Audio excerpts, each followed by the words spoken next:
Jean-François, 7, 6,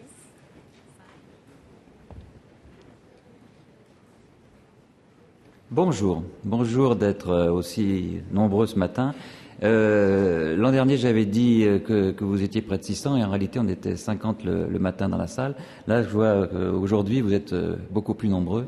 Vraiment, merci, puisqu'il y a près de 700 personnes qui se sont inscrites. On est assez surpris du succès de cette 8e journée de la création télé. Pourquoi ce succès? Sans doute parce que effectivement nous durons depuis maintenant 8 ans. Sans doute aussi parce que les créateurs qui sont dans la salle, scénaristes, réalisateurs, producteurs, techniciens, les diffuseurs, les distributeurs, les compositeurs, se posent des questions, pour ne pas dire des inquiétudes. Et ces questions, nous allons tenter d'y répondre, en tout cas d'échanger avec nos invités durant toute la journée. Tout d'abord, je voudrais remercier les partenaires qui sont nombreux et qui défilent sur l'écran. Et tout spécialement, bien sûr, Public Sénat, ses équipes, son président, Gilles Leclerc, le studio Gabriel. Et je voudrais en profiter aussi pour saluer les nouveaux partenaires, Audience, le site Le Village, la télévision connectée, Samsung, la Guilde des scénaristes, le groupe 25 Images et nos cousins du SPI, le syndicat des producteurs indépendants. Alors moi qui suis membre de l'USPA, je vais faire un peu de corporatisme, on est très heureux d'avoir travaillé sur toute cette journée avec nos cousins du SPI. On fait partie de la même famille, comme dans toutes les familles, de temps en temps on se chamaille, mais c'est généralement toujours pour se retrouver. Donc merci à vous d'être là. Tout s'est bien passé dans l'organisation de cette journée. Un seul regret à déplorer, et je vous le dis tout de suite, le sénateur qui était prévu pour la table ronde de cet après-midi, malheureusement, a été désisté à la dernière minute. Alors, pour aller rapidement, effectivement, nous, les créateurs, nous nous posons un certain nombre de questions. Et pour ma part, j'ai, devant toutes ces questions, une seule certitude. Les questions sont nombreuses. Et nos questions, c'est pas seulement celles de professionnels, ce sont les questions des téléspectateurs qui nous regardent aujourd'hui, puisque comme vous savez, on est retransmis en direct et sur Public Sénat et sur Dailymotion. Et ces questions, ce sont des questions de bon sens, des questions parfois dérangeantes, et notamment les questions des jeunes qui sont attirés par nos métiers de création de plus en plus nombreux. Une première question, parmi toutes celles qui vont être égrenées aujourd'hui, il y en aura bien d'autres. La TNT. Alors, bien sûr, on peut se demander pourquoi 77% des Français, d'après un sondage Sofres, regrettent qu'il y ait trop de rediffusion sur les chaînes de la TNT. Bien sûr, on peut se demander pourquoi ces chaînes qui récupèrent 20% de l'audience, 23% des recettes publicitaires, n'investissent que 1,8% dans les œuvres originales. On vous a remis, je pense, dans vos dossiers, ce fameux baromètre de la création qui donne tous les chiffres et je trouve qu'il est un outil intéressant durant toute la journée pour pouvoir s'y référer et avoir la mémoire du passé, ce qui est parfois difficile dans nos métiers de télévision. Mais surtout la vraie question vis-à-vis de la TNT, parviendrons-nous, et quand je dis nous, c'est les créateurs et les téléspectateurs, à faire comprendre à ces nouveaux entrants de la TNT que nous sommes très heureux de voir arriver sur ce secteur de l'audiovisuel, que lancer des rendez-vous de qualité, c'est d'abord leur intérêt. Je crois que le débat, c'est comme ça que je voulais le poser. Deuxièmement, la télévision connectée. Alors, elle va changer nos vies. Nos amis de Samsung, et notamment Olivier Lebeau, va nous faire une démonstration tout à l'heure. J'ai souhaité cette démonstration. Il y a beaucoup de colloques ou d'événements où on voit la télévision connectée. Je ne sais pas si dans la salle, tous, on mesure bien l'incroyable révolution que va représenter cette télévision connectée par son confort, par le plaisir qu'elle apporte, par la liberté qu'elle donne pour les téléspectateurs que nous sommes. Alors, sur la télévision connectée, là encore, il ne s'agit pas d'accabler les nouveaux entrants, les accabler de réglementation. Mais pour être positif, comment leur faire comprendre que depuis la Florence des Médicis, on rémunère les créateurs à leur juste valeur? Comment imaginer donc avec eux et ensemble un nouveau modèle économique? Troisième question que je me pose, qui va vous paraître un peu étrange, qu'est-ce qu'une œuvre? On parle d'œuvres de télévision, quand on parle documentaire, fiction, spectacle vivant, dessin animé. Grâce à l'incroyable engouement des séries américaines, et maintenant françaises, ça commence, le téléspectateur a compris les codes de la fiction de qualité. Et il commence à percevoir que le documentaire se divise quand même en deux familles. Il voit bien qu'il y a des documentaires de création, avec un vrai point de vue original. C'est pour ça que j'ai souhaité que l'étude du ROD, qui est très forte, soit distribuée ce matin. Je vous engage à la regarder. Et puis, il perçoit bien qu'il y a d'autres types de documentaires. On en reparlera tous ensemble.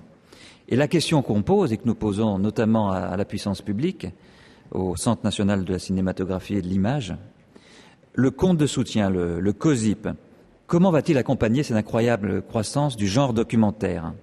Peut-on répondre à tous les deux documentaires? Quatrième question, évidemment, sur la fiction, qui sera l'essentiel du deuxième débat de la matinée. Ne faudrait-il pas que tous ensemble, les créateurs et les diffuseurs, nous remettions à plat nos croyances du passé, qui ont été établies en matière de programmation? Je suis très heureux aujourd'hui parce que on a lancé une idée nouvelle. On a réussi à convaincre un homme de l'ombre, une femme de l'ombre, je les appelle comme ça, donc ces programmateurs que peu d'entre nous connaissent, de venir aujourd'hui avec nous discuter et rencontrer les créateurs. Nous produisons des œuvres, notamment des fictions. Pour qui les produit-on? Pour quelle cible? Pourquoi les diffuse-t-on comme ça? Quel type de public recherche-t-on? Comment peut-on ensemble les améliorer? Et ce dialogue qui est absolument crucial entre la programmation, ces hommes de l'ombre que peu d'entre nous connaissent finalement, et les créateurs, c'était important pour moi de l'initier aujourd'hui. Et d'ailleurs, je voudrais remercier les deux personnes d'une chaîne publique et d'une chaîne privée qui ont accepté d'initier ce débat. Dernière question, le débat de l'après-midi. Alors, la question, c'est une question que je me pose à moi-même. Oh là là, encore un débat sur le service public. Pourquoi? Alors, bien sûr, parce que près de 60% des fictions produites chaque année le sont sur le service public. Parce que 64% des documentaires produits chaque année le sont sur le service public, comme plus de 80% du spectacle vivant. Et surtout parce que le service public de télévision a un rôle moteur. Chaque téléspectateur pressent que la télé n'est pas là seulement pour vider la tête. C'est pas seulement un pur média de divertissement, mais aussi pour la remplir. C'est-à-dire que la télévision, et notamment la télévision publique, donne une représentation de la société actuelle et aussi elle anticipe les mouvements sociaux. Et le service public de la télévision est au cœur de cette problématique. Et surtout, les initiatives que prend le service public aujourd'hui, elles sont souvent reprises par les chaînes privées. Le service public est, c'est vrai, il faut le dire, il est aussi là pour innover, j'y reviendrai. Nous avons donc la chance cet après-midi d'avoir les dirigeants des deux nouvelles équipes, et de France Télévisions et de RT, Rémi Fimelin, à l'heure du mini-bilan, je dirais, de sa première année, et Anne de Rupti, qui nous dira un mot du second souffle dans lequel s'engage Arte. Donc beaucoup de questions, et pour conclure, rapidement, en ce qui me concerne, et c'est très personnel, une seule certitude. On parle de crise de mutation de la fiction, on parle de crise de croissance du documentaire, on parle de crise du financement de l'animation, on se rend bien compte qu'il y a un nouvel essor du genre qui est le spectacle vivant. Donc, dans une période de bouleversement comme celle qu'on vit, la solution, c'est la création. Je le dis à nos amis diffuseurs, publics, privés, des chaînes de la TNT aux nouveaux entrants, période de crise, période de bouleversement, prenons ensemble des risques. Sachez nous écouter, nous, on va vous proposer de prendre des risques. Là, j'ai hésité entre deux citations, puisque je termine ou je débute toujours par deux citations. Ce ne sera pas une citation du président Mao. J'avais fait ça devant un ancien ministre de la Culture qui avait été froissé que je cite le président Mao. Donc je suis allé vers des auteurs plus traditionnels. Le maréchal Foch, qui en septembre 1914 déclarait dans un télégramme « Je suis pressé sur ma droite, mon centre cède, impossible de me mouvoir, situation excellente, j'attaque ». J'espère que ça donnera l'idée à certains diffuseurs. Mais aussi Danton, je vais faire frémir certains d'entre vous, qui en 1792, quand il a vu la patrie en danger, vous voyez, je durcis l'événement, pour vaincre, il nous faut de l'audace, encore de l'audace, toujours de l'audace. Merci.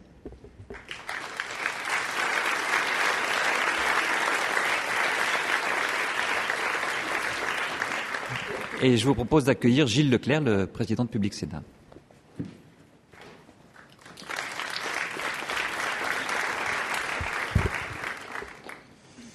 Bonjour à tous. Merci Jean-François. Sachez d'abord que je suis très heureux de me retrouver une fois de plus ici parmi vous, en tout cas à tes côtés. C'est la 3e fois pour moi dans ce studio Gabriel pour une journée studieuse. Vous le savez, c'est la 8e du genre autour de la création télévisée. Public Sénat, et merci de l'avoir rappelé, vous accompagne depuis maintenant 8 ans, depuis les premières éditions qui se sont déroulées d'abord à Versailles, puis au Sénat. Au fil des années, cette journée est véritablement devenue un rendez-vous incontournable qui vous permet à tous, vous les acteurs de ce secteur dynamique, passionnant, mais tout de même fragile, d'exprimer en tout cas pendant cette journée vos préoccupations, j'ai même envie de dire parfois vos revendications après tout, en tout cas dans un état d'esprit constructif. Alors, ce sont beaucoup de questions qui reviennent tous les ans, mais elles sont réelles. Comment financer la création ? Point d'interrogation. Comment favoriser l'innovation ? Quel rôle doit jouer le service public, en effet, face à la crise de la fiction française ? Chaque rencontre nous permet à nous tous, professionnels de l'audiovisuel, d'avancer et de nous adapter, alors qu'en effet, l'environnement technologique ne cesse d'évoluer. Après la TNT, la DSL, la télévision de rattrapage, voilà maintenant un autre rendez-vous qui va arriver très très vite, qui existe d'ores et déjà, c'est évidemment la télévision connectée. Mais après tout, ça n'est qu'une étape, il y en aura d'autres, et tout ça ne sera jamais terminé. C'est normal, c'est le progrès, c'est la vie, mais c'est vrai que les conséquences sont majeures pour un secteur qui dépend certes des comportements des téléspectateurs, mais aussi des financements publics et privés. Alors vous savez que comme les années précédentes, vos débats sont diffusés ce matin sur l'antenne, le canal que nous appelons 24-24 de Public Sénat, et cet après-midi sur la TNT, ce qui vous permettra évidemment de toucher un public plus large sur quasiment l'ensemble du territoire français. Et puis Caroline Delage, une de nos journalistes, anime, vous le savez, une partie de vos travaux. C'est une façon pour nous de vous envoyer un signal amical pour notre petite équipe, de vous apporter notre soutien, car nous sommes certes une chaîne parlementaire et politique, mais nous nous intéressons évidemment à vous. Nous sommes concernés par vos travaux. Sachez qu'avec plus de 60 documentaires diffusés chaque année, dont une vingtaine de préachats, nous apportons notre petite pierre à l'édifice. Voilà, j'ai presque fini. Je ne vais pas faire de citation, Jean-François, mais je vais faire un tout petit peu de publicité pour la chaîne tout de même. Quelques idées de notre programmation. Voici juste quelques exemples de ces créations dont nous sommes les premiers diffuseurs et que nous sommes fiers d'avoir soutenues cette année.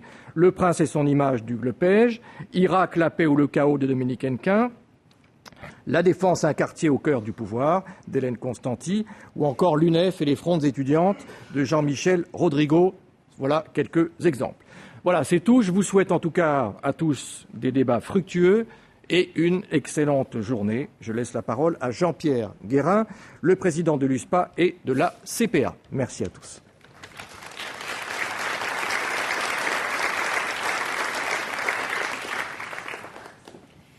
Merci beaucoup. Merci Gilles. Donc effectivement, Jean-Pierre Guérin, président de l'Union syndicale de la production audiovisuelle et coprésident de la Confédération des producteurs de l'audiovisuel, petit dernier syndicat né l'année dernière. Je vous en prie, vous avez la parole. Je vous remercie, mais Jean-François a déjà balayé à peu près tous les problèmes qui se posent dans nos métiers. Je vais essayer de revenir sur certains.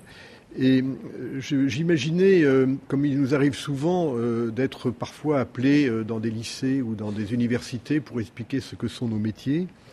Et je me voyais disant à tous ces jeunes gens que j'ai connu l'époque où la fiction française était reine. Elle battait en audience tous les programmes cinéma compris, et nous étions couramment entre 9 et 11 millions de téléspectateurs, parfois plus, et en dessous, on nous disait que c'était peut-être un échec.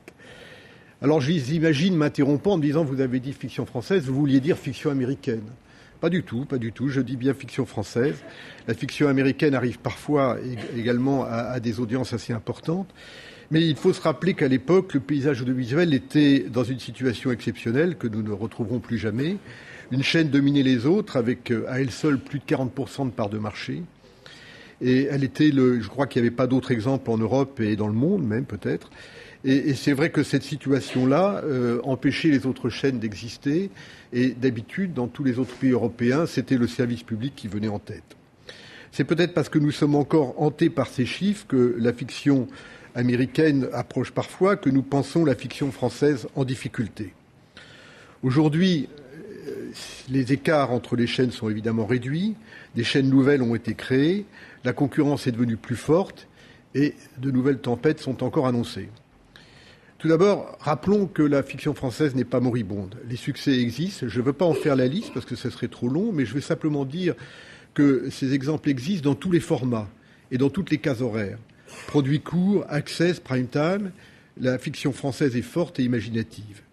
La principale difficulté que rencontre la fiction française aujourd'hui, c'est d'avoir en concurrence, et presque chaque soir par semaine, des fictions américaines beaucoup plus puissantes financièrement, avec des méthodes d'écriture et de production mieux rodées, et sans aussi peut-être une plus grande liberté dans les récits.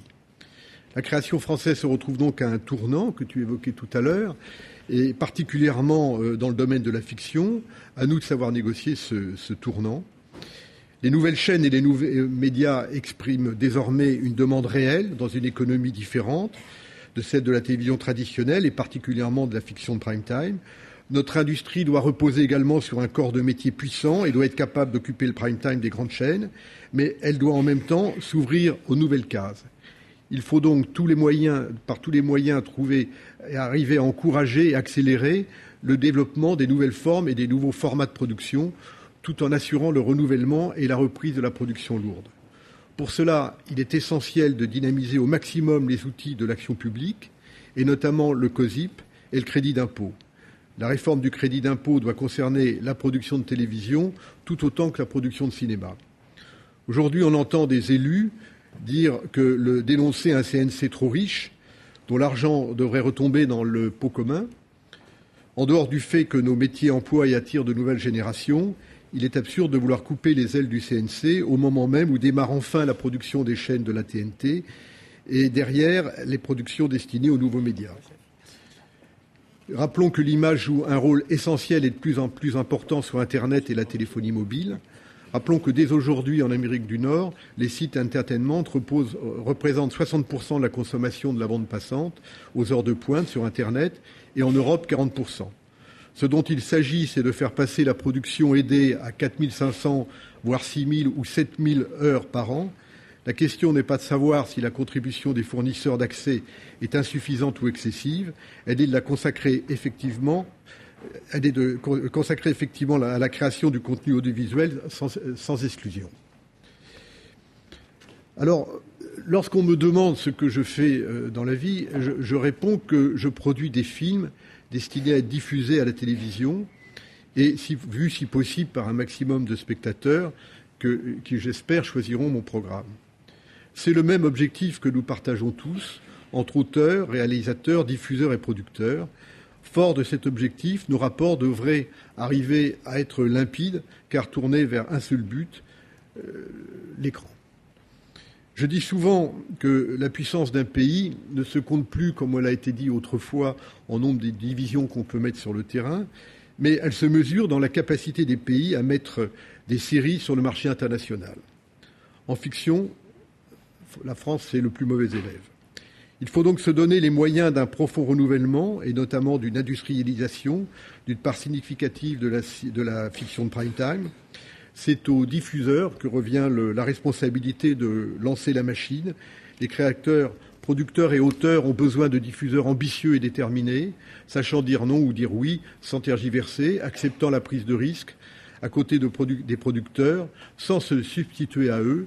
Et j'insiste particulièrement sur cette dernière partie de la phrase. Nous savons que nous n'avons pas les moyens financiers des séries américaines, mais en revanche, nous pouvons nous inspirer de leur méthode de travail. Par exemple, aux États-Unis, le rendez-vous avec le spectateur et la série étant déterminé à une date fixée par le diffuseur, les producteurs et les auteurs sont enfermés dans un calendrier précis d'écriture et de production. C'est une décision facile à prendre, à condition que le diffuseur s'engage dans les commandes longues de 12, voire de 18 épisodes. Il y va de l'avenir de notre secteur.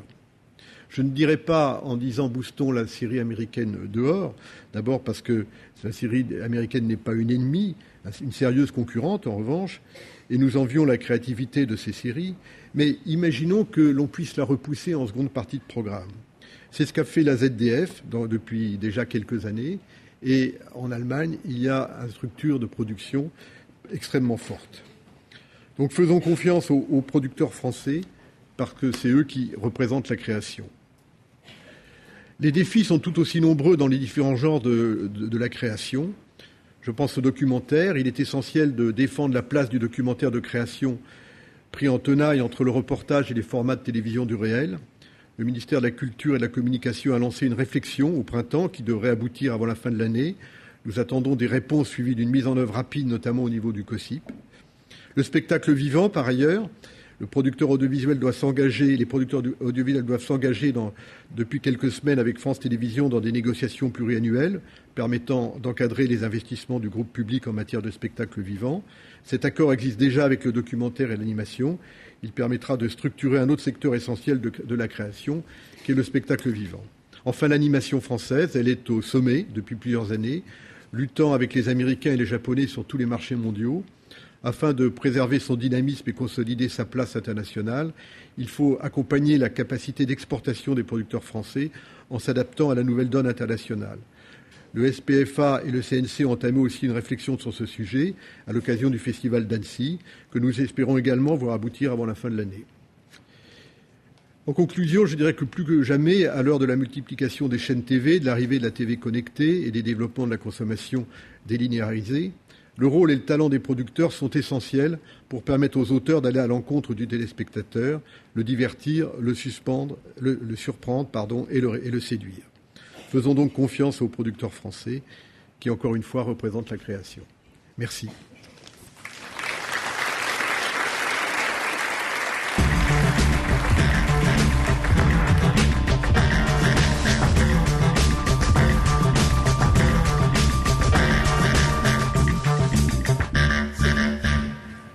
Bonjour à tous, bienvenue sur Public Sénat, bienvenue au Studio Gabriel pour la 8e journée de la création télé. 2011 restera comme l'année de la généralisation de la TNT sur le territoire français avec la disparition de l'analogique fin novembre prochain. Alors c'est un enjeu crucial, vous le savez, puisque les chaînes de la télévision numérique terrestre ont déjà capté 20% de l'audience. C'est un bouleversement pour les chaînes historiques qui doivent aussi partager le gâteau des recettes publicitaires. À cela viennent s'ajouter la vidéo à la demande, la télé connectée, les sites de partage vidéo, bref, de nouvelles façons de visionner des contenus et donc peut-être aussi de nouvelles façons de les financer. Comment faire contribuer les nouveaux acteurs au financement de la création? C'est l'objet de notre débat ce matin. Je vais vous présenter nos invités dans quelques instants. Mais d'abord, on va commencer par une petite expérience, car la télé connectée, tout le monde en a entendu parler, mais tout le monde ne sait pas forcément ce que ça représente, ni comment ça marche. Que veut dire connecter son écran de télévision à Internet? Alors je vais demander à Olivier Lebeau de la société Samsung de venir nous aider à mieux comprendre. Vous allez voir que le téléspectateur de demain va peut-être se transformer en directeur des programmes. C'est pas forcément une bonne nouvelle pour ceux dans cette salle dont c'est le métier.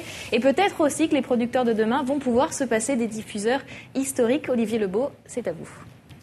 Bonjour, merci de m'accueillir sur votre plateau. En effet, pour vous présenter les nouvelles fonctionnalités du téléviseur, le téléviseur connecté, Samsung en tant que leader sur les écrans plats en France, propose un catalogue de téléviseurs connectés de plus en plus important. C'est à peu près 60 références que l'on va retrouver dans notre catalogue. Alors, le téléviseur connecté, c'est une association de deux choses. Deux points importants, ça reste un téléviseur traditionnel. Le téléviseur reçoit du flux Internet et de l'autre côté, le flux TNT.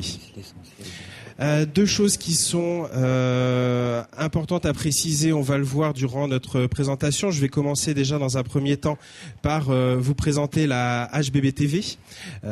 C'est qui va vous permettre d'enrichir votre contenu, enrichir le contenu du flux TNT. Donc on va le voir dans un instant.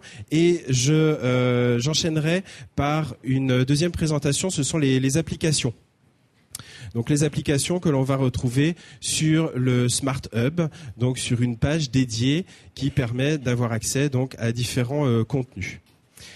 Alors la HbbTV, c'est donc un contenu qui va enrichir notre expérience télé. On se connecte directement à la chaîne France 2, France 3, France 5, pour prendre l'exemple de France Télévisions, puisque les premiers tests ont été effectués il y a quelques semaines lors du tournoi de Roland Garros au niveau national et l'expérience était plutôt convaincante. Hein, tout a fonctionné, et on avait la possibilité d'avoir directement les fiches des différents participants au tournoi de Roland-Garros, la possibilité aussi d'avoir les résultats des matchs et de suivre en permanence l'actualité du tournoi de Roland-Garros. Donc la HBB TV, c'est simple et pratique, c'est une touche magique sur la télécommande, la touche rouge ici.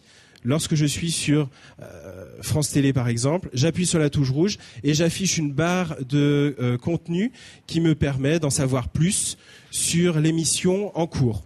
En prenant un exemple de fiction télé, lorsque j'appuie sur la touche rouge, j'affiche une barre de contenu qui me donne accès aux acteurs. Je peux connaître leur biographie et en savoir plus sur la série télé.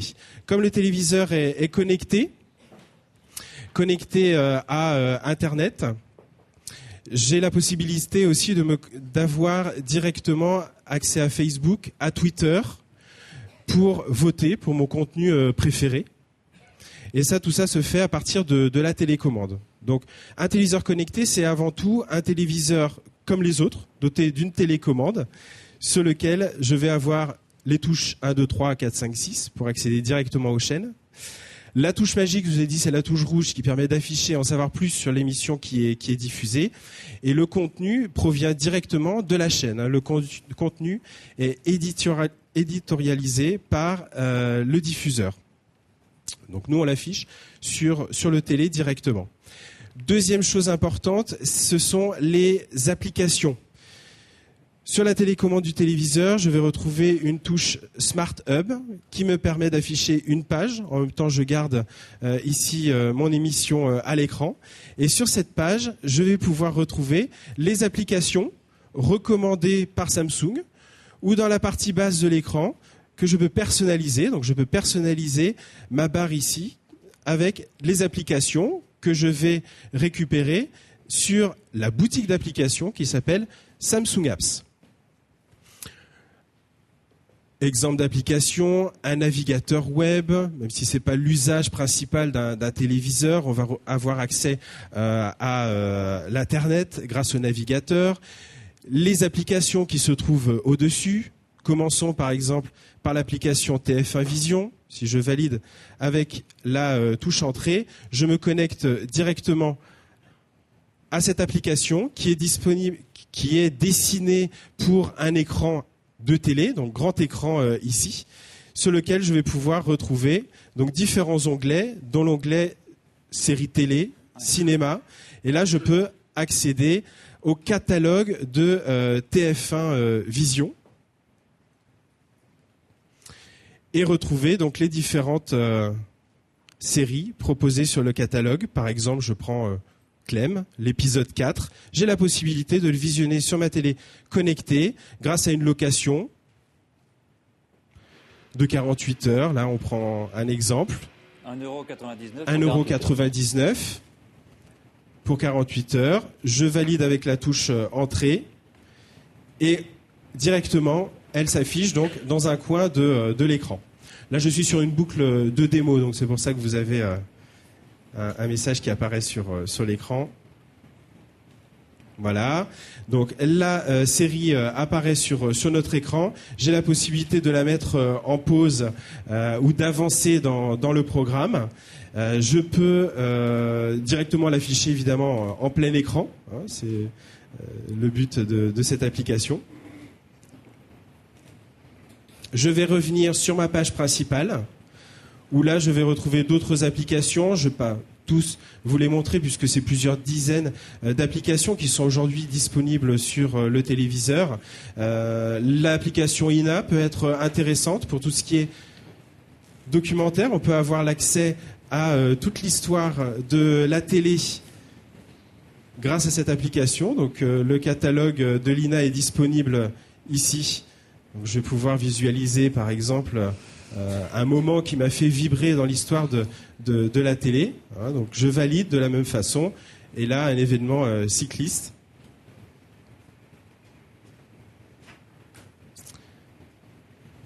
S'affiche sur l'écran.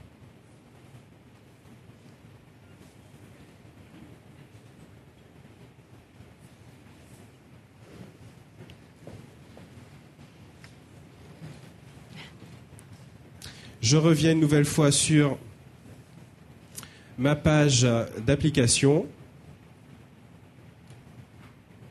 Et on terminera là-dessus.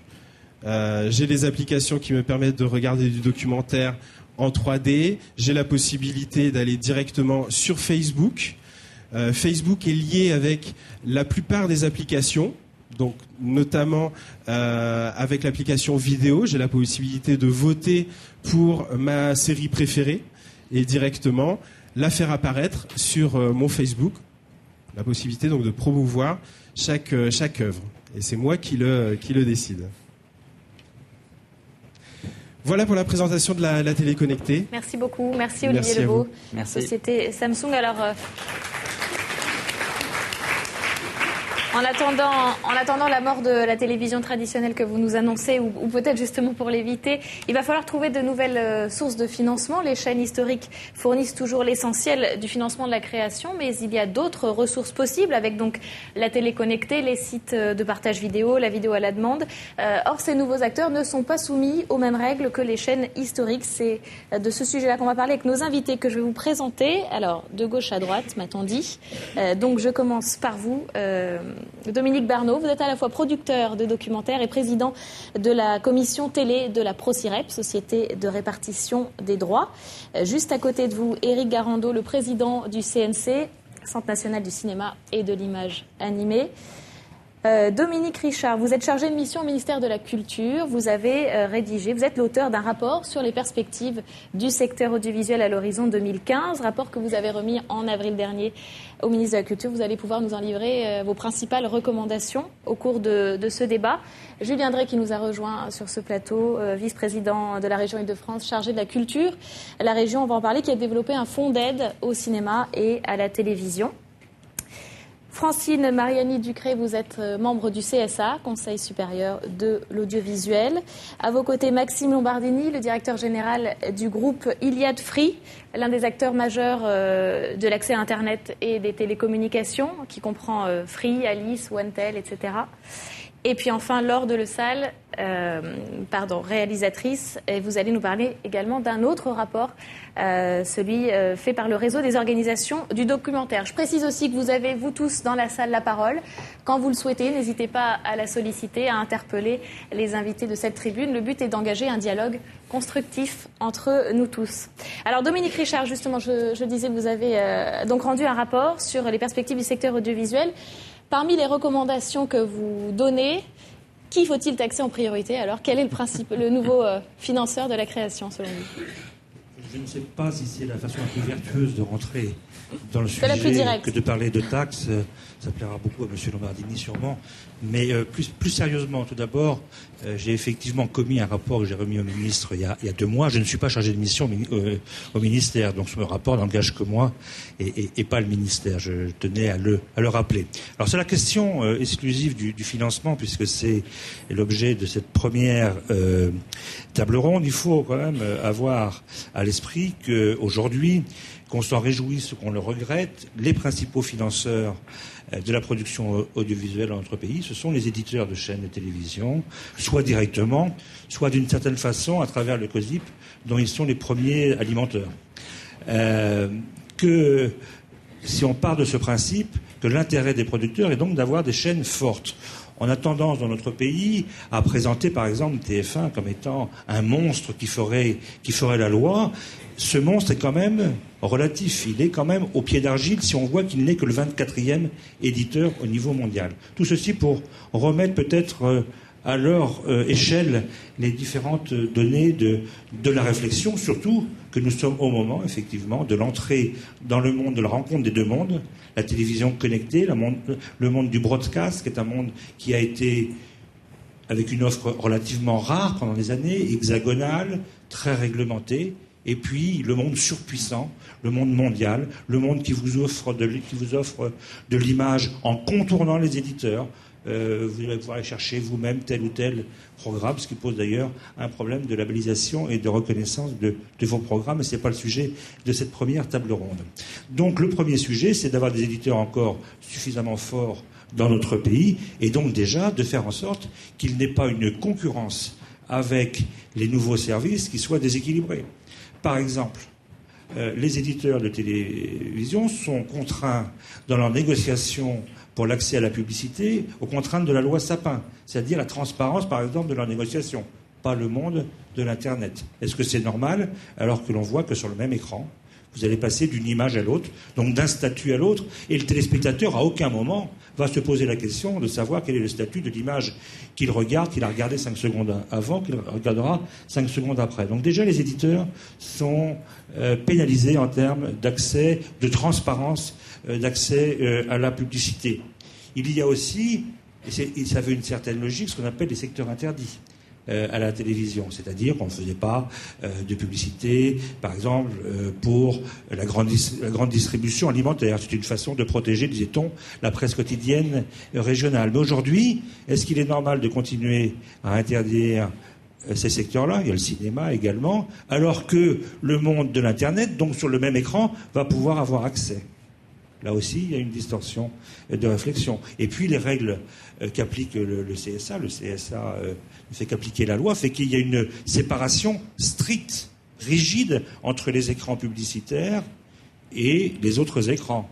Alors maintenant, vous avez ce qu'on appelle du brand content, du licensing, du mélange de la publicité et du programme, ça qu'on sache très bien, par l'IP, mais pas par le broadcast. Tout ceci additionne les distorsions de concurrence entre le monde de la télévision qui aujourd'hui est le financeur de la création, et le monde de l'IP. Il va falloir regarder ça. Et puis des questions qu'on peut se poser. Lorsque un constructeur de télévision, comme Samsung, mais comme les autres, devient distributeur, est-ce que ça ne veut pas dire que, devenant distributeur, avec des offres exclusives, il ne doit pas lui aussi être considéré par les pouvoirs publics comme un distributeur, c'est-à-dire financer lui aussi le COSIP? C'est une réflexion nouvelle, mais il n'y a pas de raison à partir du moment où, se servant de l'image, on vient toujours voir une image. On ne vient jamais chercher un Samsung, un LG, un Sony, ou même un diffuseur. C'est une image qui fait la richesse. C'est la création, c'est l'œuvre, c'est voir le programme. Donc c'est elle qui crée la richesse, le début de la chaîne de valeur. Si on en profite à un moment donné, en tant que constructeur-distributeur, il faut participer au financement de mon point de vue. Et puis il y a tous les nouveaux entrants qui consomment de plus en plus de bandes, et ce sont les fournisseurs d'accès qui, eux, font les investissements et qui, pour l'instant, ne sont pas associés à ce financement. Et bien là aussi, il va peut-être falloir réfléchir. Alors créer des nouvelles taxes, c'est toujours compliqué. En plus, il y a les problèmes d'implantation géographique, qui en Irlande, qui au Luxembourg, qui ailleurs. Mais est-ce que dans ces cas-là, il ne faut pas permettre, autoriser, recommander au FAI de pouvoir capter, de surfacturer peut-être la surconsommation d'images, la bande importante que consomment ces nouveaux services, auquel cas, bien sûr, leur chiffre d'affaires augmentant, le COSIP s'y retrouvera au bout du compte. Voilà quelques pistes. Pour l'instant, je ne voudrais pas être trop long. Voilà l'enjeu de faire converger ces deux univers aux réglementations opposées, celle de l'audiovisuel, celle d'Internet. Éric Garando, le CNC est le financeur de la création. Comment l'aide s'adapte justement à ce nouveau paysage audiovisuel ? Merci. Donc le CNC, effectivement, comme le rappelait Dominique Richard, est un financeur très important de la création. On a eu d'ailleurs quelques débats intéressants ces derniers temps sur son rôle, sa place et ses financements. Donc je suis ravi de pouvoir répondre à toutes ces questions qui ont été soulevées et qui parfois, même si d'ailleurs elles étaient posées par quelques personnes assez isolées, conduisait quand même à se poser la question, finalement, est-ce qu'il ne faudrait pas revenir sur les fondamentaux, c'est-à-dire finalement pourquoi finance-t-on la création, pourquoi la création? Et heureusement, je pense que toute la salle est pleinement convaincue, mais comme je crois que l'audience de cette journée dépasse largement la salle, je crois que c'est utile vraiment de pouvoir dire que si on aide la création, c'est évidemment parce que la création, c'est ce qui nous fait mieux vivre, c'est ce qui nous fait comprendre notre monde, ce qui nous donne un sens, ce qui permet de trouver un sens à sa vie, à son existence, et que s'il n'y avait pas les créateurs dans un monde où les institutions un peu plus traditionnelles qui apportaient ces réponses, que ce soit la religion, la famille, l'école, sont un peu en crise, un peu malmenées, eh bien, je suis persuadé que le rôle des créateurs est plus que jamais indispensable, dans notre société contemporaine. Et comme on est dans une société de l'image, d'une société de l'image animée, je crois que leur rôle est vraiment essentiel. Je discutais il y a 2 jours avec un réalisateur de documentaire, Jean-Paul Jo, qui est actuellement à Fukushima, à Tokyo, et qui fait un documentaire sur place. Donc il prend des risques, y compris des risques vitaux. Il le fait, je vais me poser la question, parce que pour lui c'est fondamental de pouvoir ramener des images. C'est avec des images qu'on peut comprendre la réalité des choses, comme le faisaient les reporters de guerre littéraires, comme le font des réalisateurs sur tous les lieux de conflit, comme le font aussi ceux qui, par la fiction, réinterprètent, remettent en scène des actes ou des faits difficiles, importants, qui posent question. Je pense au film Présumé coupable qui va sortir bientôt, qui parle de l'affaire Doutreau. Tout cela est fondamental, je pense, pour nous éclairer. Alors évidemment, ça coûte. Mais je pense que la culture, non seulement ça coûte, mais ça rapporte, et ça rapporte énormément. Que serait le tourisme sans la culture? Et puis surtout, ne pas financer la création, ça coûterait infiniment plus cher. Voilà, ça coûterait infiniment plus cher parce que s'il y a de la violence, s'il y a des suicides, s'il y a des guerres, s'il y a des conflits, c'est aussi parce qu'il y a eu des pertes de repères, des pertes d'identité. Et je pense qu'on a tous besoin, des nations ont besoin d'avoir des héros nationaux, même dans le domaine de l'imaginaire. Et si la fiction, si les Turcs regardent des fictions turques, si les Anglais regardent des fictions anglaises, les Allemands des fictions allemandes, les Espagnols des fictions espagnoles, il n'y a pas de raison, il n'y a pas de fatalité, comme je reprends ce que disait Jean-Pierre Guérin tout à l'heure, pour que la France ne soit pas capable de produire à nouveau et de diffuser aux heures de grande écoute des fictions de qualité. D'ailleurs, quand M6 programme une fiction française en prime time, ça fait d'un seul coup bondir son audience. Je ne vais pas penser à scène de ménage. Donc, on peut être optimiste, on peut être raisonnablement optimiste. Encore faut-il bien sûr que les financements suivent. Donc le CNC, son rôle, c'est précisément cela, c'est-à-dire aux côtés des autres acteurs, puisque c'est un écosystème très complet. Le CNC est celui, évidemment, dont les ressources lui permettent de prendre le plus de risques et donc de financer la création, dans ce cas-là, de plus innovante, de plus pointue, de soutenir la recherche-développement, notamment dans les nouvelles œuvres, puisque il est beaucoup question aujourd'hui d'œuvres transmédia, d'œuvres qui sont à la frontière entre les genres traditionnels et des genres qui émergent, que ce soit les web-fictions, les web-documentaires. Je pense que si le CNC n'avait pas été là, aux côtés d'Arte, qui a été le premier diffuseur à se lancer dans ces nouveaux programmes, on sait que les œuvres comme Gazdas Derot, comme The Prison Valley ou d'autres, ou Addict, pour ne citer qu'elles, ont pu se faire grâce au CNC et à son fonds qu'il avait mis en place il y a maintenant 3 ans. Et qui aujourd'hui, par l'ouverture totale du fonds de soutien audiovisuel à la production et à la diffusion de ces nouvelles œuvres, même si elles sont destinées uniquement à Internet, c'est-à-dire qu'on a coupé le lien obligatoire entre le producteur et le diffuseur hertzien traditionnel, eh bien, je pense qu'on est pleinement dans notre rôle en soutenant la production la création de ces nouveaux contenus. Et on le fera de plus en plus. Et on est très heureux que France Télévisions maintenant dégage des budgets pour le faire. Et on pense aussi que les chaînes privées le feront un jour parce que c'est je dirais pas c'est leur bouée de survie, mais enfin c'est quand même ce qui conditionne aussi leur avenir dans cette société du tout numérique et de la télévision connectée. Voilà. Alors bien sûr, on soutient aussi les genres traditionnels, les fictions, notamment. Vous savez qu'on a ouvert un chantier qui comprend 4 priorités sur la fiction, la fiction lourde, notamment les coproductions internationales, puisque si on veut vraiment être compétitif par rapport aux programmes américains, il faut évidemment investir davantage par épisode dans les séries et faire des séries longues. Donc on est en train de réfléchir avec Audrey Azoulay, avec Thierry Langlois et toutes les équipes du centre à la façon de mieux accompagner ces fictions lourdes. On pense aussi aux séries qu'on appelle low cost, c'est peut-être un mauvais terme, mais en tout cas ces séries qui sont longues et qui sont diffusées, alimenter aussi les nouvelles chaînes de la TNT et qui ont des économies très différentes de celles des fictions traditionnelles. On pense aux documentaires, il en a été question, il en sera encore question toute la journée. Et la question est aussi d'être évidemment de soutenir davantage le documentaire de création, sachant qu'il y a d'autres formes de documentaires plus légères et qui peuvent certainement faire l'objet d'un traitement plus adapté. Une mission a été constituée avec Jacques Perrin notamment, qui la préside et qui rendra prochainement ses conclusions. Sur l'animation, on a également, et on en parlait à Annecy effectivement il y a quelques jours, on est très à l'écoute des producteurs puisque notre animation est vraiment très brillante, elle est très performante, elle est remarquable d'un point de vue artistique, très innovante, que ce soit la fiction pour la jeunesse ou l'animation pour la jeunesse ou l'animation pour adultes, par exemple Une vie de chat qui s'illustre régulièrement à l'international, mais La prophétie des grenouilles, etc. Enfin, on peut multiplier les exemples. Donc sur l'animation, on est très présent et on essaie de mieux encourager l'exportation, voilà, puisque la principale question est face là aussi à des animations américaines très très puissantes, très financées, très marketées. Il faut aussi pouvoir soutenir davantage l'exportation. Voilà, donc ça c'est pour vous donner quelques exemples de ce que nous faisons. À vrai dire, je ne vois pas de sujets sur lesquels nous n'ayons pas des chantiers ouverts, mais je serais ravi en tout cas de pouvoir échanger avec tous ceux qui à la fois travaillent avec nous et puis tous ceux aussi qui peuvent se poser des questions sur notre action.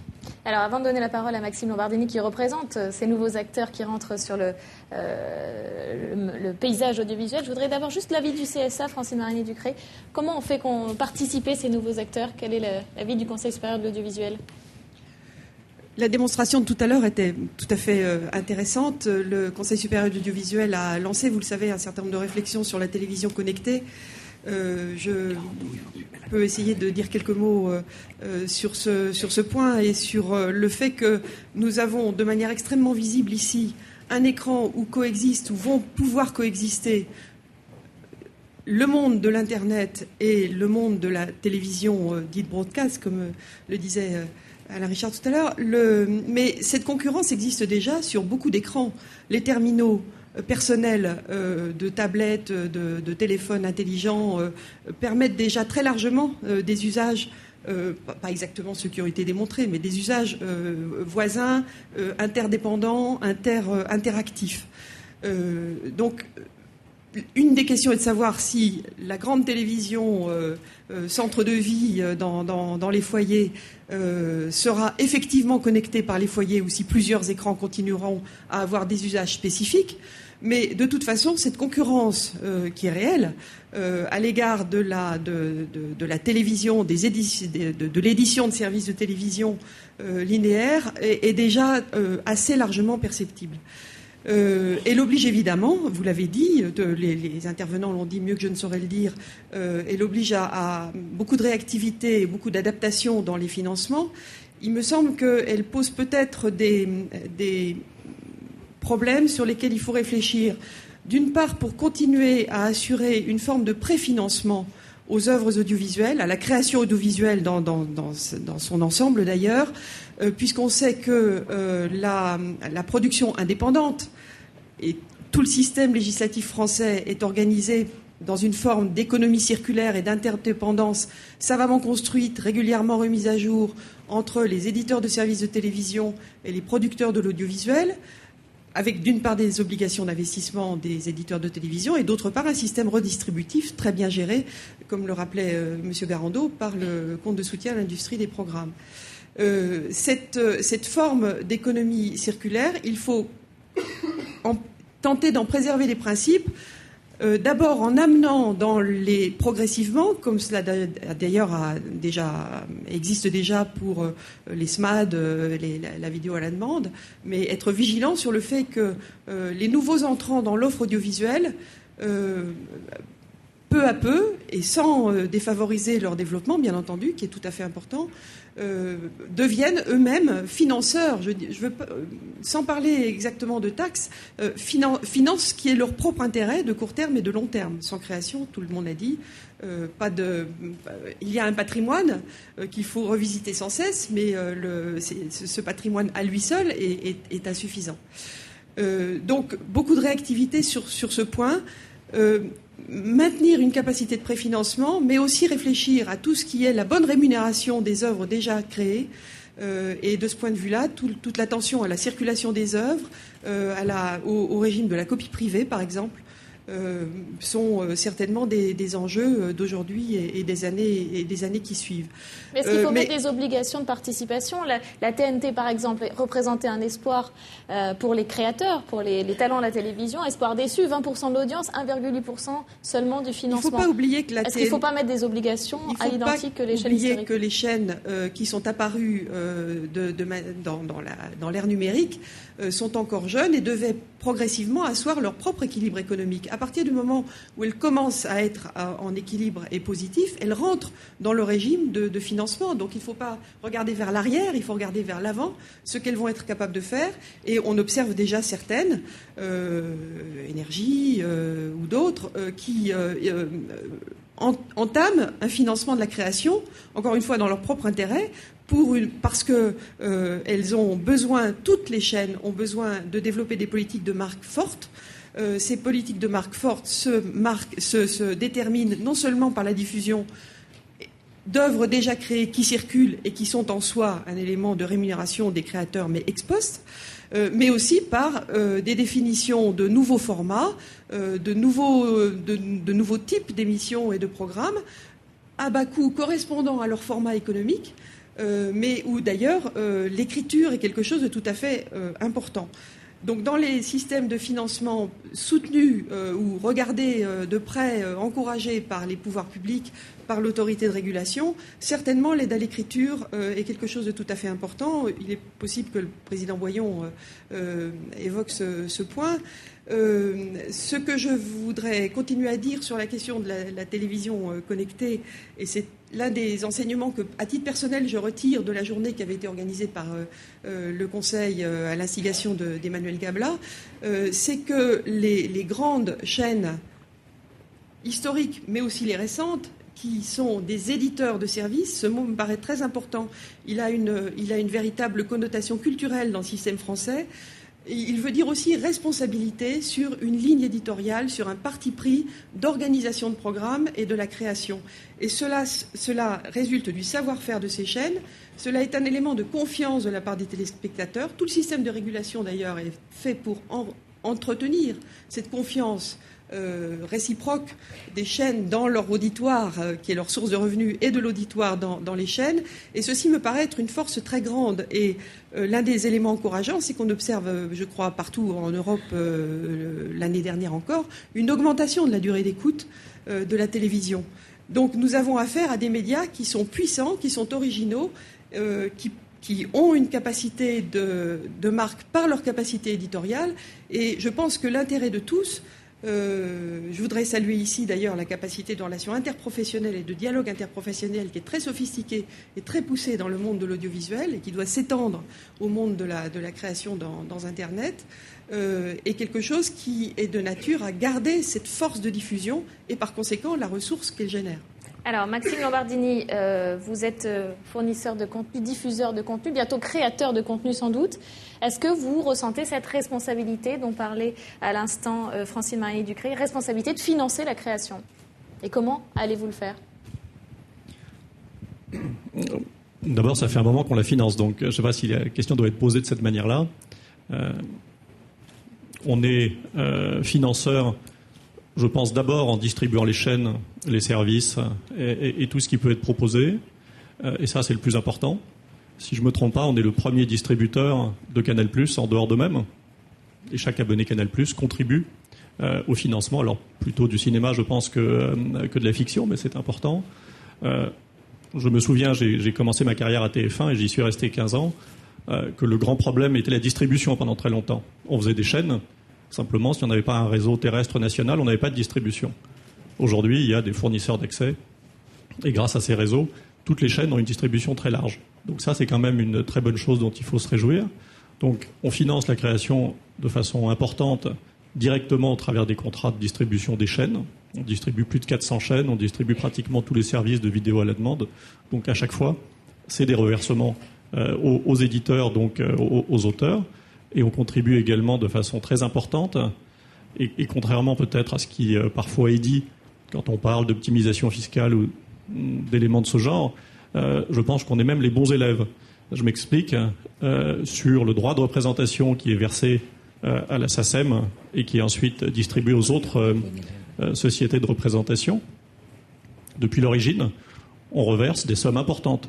J'ai lu que le plus grand acteur des télécoms n'a pas versé ces sommes pendant longtemps et que la régularisation s'est faite tout récemment. Sur copie privée, un article malveillant en début d'année disait qu'on ne voulait plus payer copie privée. C'est faux. Je pense qu'on est les plus gros contributeurs parmi les fournisseurs d'accès Internet à copie privée. Et on a une discussion en ce moment pour adapter, dans un contexte compliqué avec les annulations récentes par le Conseil d'État de certains barèmes. Donc on n'est pas du tout dans une logique de se dire on doit échapper au financement, ça ne nous concerne pas. Après, si j'en viens au CNC, sur lequel il y a eu des débats tout récents, je ne sais pas si chacun en est familier, on a le sentiment que les choses ne sont pas faites comme elles devraient être faites. Ce n'est pas notre sujet à nous de nous prononcer sur la légitimité ou pas.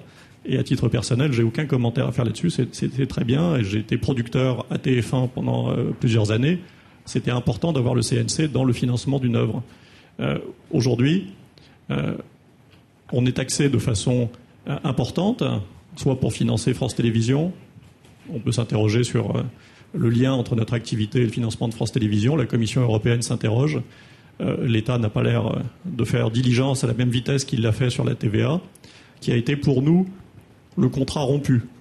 En 2007, il y a eu un débat, et un débat riche, où chacun a pu s'exprimer, et les débats parlementaires témoignent du fait que la TVA à 5,5% sur la moitié du chiffre d'affaires des opérateurs télécoms fournissant de la télévision était légitime. Historiquement, Canal+ et la télévision payante en bénéficient, et que la contrepartie de ça, c'était le financement de la création. C'était un accord, je crois, qui convenait à tout le monde, en commençant par les opérateurs télécoms et les acteurs de la création. Et puis avec un préavis très court, 4 mois de préavis pour une entreprise, c'est compliqué de gérer un changement de TVA avec un préavis aussi court. On nous a passé à 19,6%. C'était à la fin de l'année dernière, et c'est entré en œuvre au début de cette année. Alors ça peut peut-être, d'un point de vue finances publiques, être considéré comme légitime. Simplement, quand vous êtes une entreprise, vous êtes obligé de gérer votre compte de résultat. Et c'était une somme colossale pour notre société. Dans le même temps, on nous a dit la TVA passe à 19,6, mais les taxations pour financer la création demeurent. Donc ça, c'est une vraie rupture du contrat initial qui n'était pas une vision de Free. C'était tous les débats en témoignent. Donc, partant de là, il y a un texte fiscal pour le financement de la taxe COSIP. Enfin, pour la perception de la taxe COSIP, on l'applique de façon tout à fait rigoureuse, et le droit fiscal, c'est pas quelque chose de très romantique. Donc, soit le contribuable fraude et il est sanctionné, soit il est dans le texte et il ne l'est pas. Et j'ai le sentiment que nous sommes tout à fait dans le texte. Donc, il y a eu une tentative de faire passer un amendement en milieu de nuit il y a quelques jours pour élargir dramatiquement, enfin au sens anglais, pour élargir considérablement l'assiette à tout Internet, et soi-disant avec une baisse des taux, mais qui se traduisait par une forte augmentation de la recette. Et ça, nous, on pense que c'est pas la bonne démarche. Il y a un rapport qui a été commandé à l'inspection des finances sur à la fois les besoins et les modalités de financement du CNC à l'inspecteur par an. Ce rapport a été rendu, mais il est secret. Donc soit il dit des choses qui ne sont pas avouables, soit il faut le rendre public. Il y a une mission d'évaluation et de contrôle de l'Assemblée sur ce thème également. Attendons ses conclusions. Et puis, comme on l'a fait sur bien d'autres sujets fiscaux, mettons sur la table quels sont les besoins, quels sont les contributeurs possibles, et aboutissons avec un texte, après, dont on ne pourra pas dire qu'on l'optimise ou pas. Mais c'est ça qui nous paraît la bonne démarche. Donc, Éric Garando, rapidement, une réaction. Bon élève, Free. Oui, je suis ravi d'entendre que Free serait un bon élève, puisque je suis quand même assez bien placé pour savoir que Free a cessé de payer la contribution au compte de soutien, donc au CNC, depuis le début de l'année. Et donc, s'il est bon élève, évidemment, il doit vouloir contribuer au financement de la création et donc se remettre un peu dans les rails d'un texte qui avait été prévu pour s'appliquer évidemment à tous les fournisseurs d'accès, en prenant acte de ce que Internet était devenu un média audiovisuel. Je rappellerai quelques chiffres. Sur la bande passante en fixe, on est probablement à plus de 70% de contenu audiovisuel qui circule. On sera bientôt à 90% si j'en entends des analyses qui viennent du milieu des télécommunications elles-mêmes. Sur le mobile, on serait à 45% et probablement que ça deviendra aussi rapidement majoritaire, surtout avec les tablettes, puisqu'on voit que les tablettes et les smartphones conduisent à une explosion des trafics de vidéos sur Internet. Donc, quand Maxime Bardini dit qu'il applique rigoureusement les textes, je ne sais pas si c'est là aussi une définition anglo-saxonne, parce qu'il l'applique tellement rigoureusement qu'effectivement il ne la paye pas du tout. Donc par un artifice un artifice juridique qu'il a dû trouver auprès d'avocats très spécialisés. Je rappelle quand même que lorsque la TVA était effectivement autoréduite sur les abonnements triple play, Free avait totalement maximisé la part audiovisuelle de ces abonnements triple play, puisqu'il avait obtenu un rescrit fiscal qui permettait de considérer que 56% du triple play était de l'audiovisuel. Free avait même appliqué unilatéralement la baisse de la TVA sur la vidéo à la demande, alors que c'était absolument pas prévu par les textes. Voilà, donc En même temps, bon, il n'y a pas on va pas placer la discussion sur le terrain de la morale. Free est une entreprise qui est extrêmement performante, effectivement, qui s'est déployée. Alors, je pense que peut-être dans les écoles de commerce, on pourra prendre cette stratégie très habile en l'appelant la stratégie du coucou, puisque ça consiste à utiliser un réseau qui était déjà payé par le contribuable français, puis ensuite à laisser héberger de façon assez bienveillante des dizaines de milliers de fichiers pirates de musique et de films, donc à ne pas payer la création. Et puis, effectivement, si en plus on peut faire un peu d'optimisation fiscale, ça permet d'avoir des résultats encore plus performants, encore plus mirobolants. Et donc, quand on parle de la trésorerie du CNC, dont je peux d'ailleurs expliquer si vous le souhaitez, mais enfin c'est un débat un peu technique, qu'elle correspond à des engagements et donc à des provisions pour des soutiens, c'est-à-dire pour des dépenses que nous devons aux producteurs et que nous devons garder dans notre trésorerie parce qu'ils peuvent à tout moment lancer un projet de production et ils peuvent parfois le faire pendant 5 ans. Donc nous avons une gestion effectivement très prudente et très prudentielle. Donc nous avons effectivement des dotations de provisions à la demande des autorités de contrôle. La Cour des comptes nous l'avait demandé en 2004. Il se trouve que j'étais arrivé au CNC en 2004 et je m'étais occupé de cette réforme. Et par ailleurs, nous avons évidemment des programmes qui, dans le numérique, qui exigent, qui demandent des besoins tout à fait colossaux. D'ailleurs, quand Maxime Bardini avait indiqué dans une précédente table ronde que peut-être un jour les éditeurs traditionnels ne seraient plus nécessaires, puisqu'on pourrait effectivement s'adresser directement aux consommateurs par des plateformes, qu'elles soient françaises ou étrangères, sans plus passer par ces éditeurs. Évidemment, si ça se produisait, ce qu'on ne souhaite absolument pas, il faudrait que quelqu'un puisse compenser la différence pour que les créateurs puissent continuer à vivre. Et donc ce quelqu'un, ce serait évidemment certainement le CNC, à qui on confie d'ailleurs de plus en plus de missions. Voilà, donc voilà, je pense que c'était utile de faire ces précisions. Maintenant, il est vrai qu'il y a un débat qui tient légitimement sa place entre les ministères. Donc il y a une mission qui a été confiée à l'inspection des finances. Il se trouve que l'inspection des finances a complètement confirmé la thèse selon laquelle il fallait que les distributeurs de services audiovisuels par Internet, et donc Internet lui-même, soit taxé, que même tout le chiffre d'affaires des fournisseurs d'accès soit taxé. C'est pas d'ailleurs ce qu'on a retenu jusqu'ici, mais enfin le rapport va jusque-là. Et donc on se voit pleinement conforté tant sur notre politique, je dirais, de comptable et financière, que sur la légitimité qu'il y a à faire contribuer ce nouvel acteur essentiel qui est Internet, qui est la distribution de services de télévision par Internet, au financement de la création. Mais c'est effectivement un débat qui se résoudra au Parlement par les voies qui conviennent. Il y a des échanges évidemment avec tous les opérateurs concernés, évidemment avec l'opérateur qui pour l'instant ne paye pas la taxe, en tout cas qui a une attitude d'optimisation. Je ne vais pas plus loin dans les termes. C'est un peu compliqué, mais en tout cas la discussion est ouverte et elle a vocation à se faire avec tous les acteurs concernés, donc y compris avec Free. On va vous laisser répondre brièvement si vous le souhaitez. Bon, je ne sais pas si c'est la chose la plus intéressante que de débattre à l'infini de ce genre de choses. Moi, ce que je veux dire, c'est que je pense que le CNC, comme les autres entités publiques, mérite un minimum de transparence. Et on peut faire de la dialectique sur le fait que Free s'est installé sur un réseau payé par les contribuables. C'est pas très sérieux. C'est l'application d'une directive et je pense que, globalement, l'ouverture à la concurrence des télécoms, c'est pas Free qui l'a décidé et qui ne l'a pas fait en pirate. On ne paye le COSIP aujourd'hui sur la base du texte de loi. C'est pas vrai qu'on ne le paye plus. Après, est-ce qu'il est normal que le CNC augmente sans fin ses recettes ?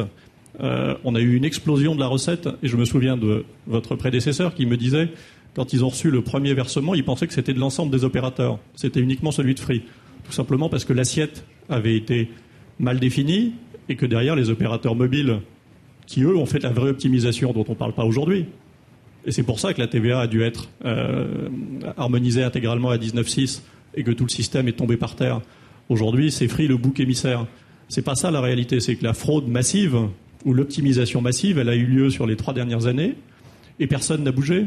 Ni l'administration fiscale, ni le CNC n'a tiré le signal d'alarme sur le fait que les opérateurs mobiles, qui sont des chiffres d'affaires beaucoup plus importants que notre petit marché du triple play, sous prétexte qu'ils avaient une chaîne de télévision dans les offres 3G, ont mis la moitié de leur chiffre d'affaires à 5,5. Et la dépense fiscale pour l'État est devenue considérable. Et partant de là, ils n'avaient d'autre choix, et dans la période d'aujourd'hui, c'est normal, que de faire des économies, enfin plutôt d'éviter une perte fiscale importante, et tout le monde est passé à 19,6. Donc, voilà. Free est en bout de chaîne. Vraiment un mot, parce que je voudrais qu'on avance. C'est un débat sans fin. Vous continuerez peut-être. Un débat à 2 personnes, mais juste simplement pour dire qu'il n'y a absolument pas eu d'effet d'aubaine, et que pour donner un dernier chiffre, si on prend en compte tous nos engagements, la trésorerie sur l'exercice 2010 était à moins 77 jours de fonctionnement. Elle est à moins 25 jours aujourd'hui. Donc voilà, il n'y a absolument pas d'abondance de trésorerie. Free Cash Flow, Free a pour sa part un Free Cash Flow dont elle espère qu'il sera de 1,1 milliard d'euros l'année prochaine, à un résultat qui a augmenté de 80% en 2011. Donc effectivement, on se réjouit tous qu'il y ait cette performance, mais ce serait encore mieux qu'elle s'accompagne d'une cotisation qui est extrêmement modeste vis-à-vis de l'ampleur de ce chiffre d'affaires et de sa rentabilité, et qui permette de financer la création. Par ailleurs, s'il y a eu un rebond dans la taxe, comme l'indiquait Maxime Lombardini, c'était de courte durée lié à un phénomène d'optimisation qui se fait aujourd'hui dans l'autre sens, donc ce qui est dans un sens très négatif, qui peut être très négatif pour le CNC, ce qui veut bien dire qu'il faut faire cette réforme. Et par ailleurs, ça c'est un événement qui n'était pas forcément anticipable, il se trouve que la numérisation des œuvres de l'esprit, le grand plan qui avait été annoncé par le président et par le ministre de la Culture, et qui devait transiter par le grand emprunt agissant comme investisseur avisé, ne peut plus prendre en charge le coût de restauration et de numérisation des films. Là, on parle surtout du cinéma, mais on parle aussi quand même d'audiovisuel, même si l'INA a déjà pris de l'avance sur l'audiovisuel. Il y a aussi une part de numérisation de contenu audiovisuel qui doit s'opérer et qui devrait être prise en charge par le CNC. Et ça, ce sont plusieurs dizaines, voire plusieurs centaines de millions d'euros. On le saura au terme de l'inventaire qui vient d'être lancé. Voilà. Alors, il n'y a pas que les fournisseurs d'accès Internet dans la vie, il n'y a pas que les sites de partage vidéo, il y a aussi la région, Île-de-France par exemple, qui a créé un fonds, voilà, c'est à vous Julien Drey, d'aide au cinéma et à la télévision. Quel est le montant, quelle répartition pour la télé et quelle vision? Qu'est-ce que vous financez en gros, avec quel objectif? On est un peu... Oui, on est un peu extérieur à ces débats. La région, elle a fait ça il y a 10 ans. Dans une volonté qui était à la fois, je dirais, de défendre la création audiovisuelle, et d'abord, je dirais, cinématographique, et par extension audiovisuelle aujourd'hui, avec, je crois, la volonté d'abord, qui était une volonté économique, c'est-à-dire la bataille pour la relocalisation d'un certain nombre de productions en Île-de-France. Étant entendu que je rappelle toujours ces chiffres, nous avons fait des études et nous savons que désormais, grosso modo, quand nous mettons 1 euro sur la table pour aider à une création d'une œuvre cinématographique, en retour en investissement dans la région, ça correspond grosso modo à 15 euros. Donc il y a un intérêt pour nous économique. Il y a aussi un intérêt en termes d'emploi, puisque grosso modo, les études que nous avons faites estiment qu'aujourd'hui, le fonds de soutien que nous avons mis en place permet une création sur une année d'à peu près une centaine de milliers d'emplois grâce aux différentes œuvres qui se tournent. La condition que nous avons mis dans notre soutien, c'est qu'évidemment les productions se fassent en Île-de-France au moins pendant un certain temps. Voilà, donc le montant aujourd'hui, il est aux alentours, je dirais tout confondu, de 14 millions d'euros. La part audiovisuelle est en train de monter progressivement, parce qu'on voit apparaître, au départ on a eu beaucoup de demandes cinématographiques, aujourd'hui on voit apparaître des demandes importantes en matière de documentaire, en matière de docu-fiction, et puis se pointe aussi à l'horizon un certain nombre de séries. D'autres régions ont commencé, je dirais, à mettre un pied dedans. Pour nous, je dirais que nous allons le faire avec prudence, parce que on voit bien qu'on est monté au départ, je dirais, sur ce dispositif de manière assez limitée, et maintenant l'enveloppe de 14 millions d'euros commence à correspondre à une charge assez lourde pour la région. Même si on voit bien que, au regard de la pénurie financière qui existe aujourd'hui, il y a beaucoup de projets qui maintenant reviennent sur la table de la commission qui attribue ces fonds. On a calculé grosso modo maintenant 6%, la contribution de la région à une production, c'est 6% à peu près pour nous. Donc ça commence à faire quelque chose qui compte. Alors après, ce qu'on voudrait essayer de faire, je finis pour pas m'étendre trop longtemps, il y a 2 choses qui sont pour nous importantes. On estime désormais que dans le cadre de la création audiovisuelle, la question des scénarios est une question importante.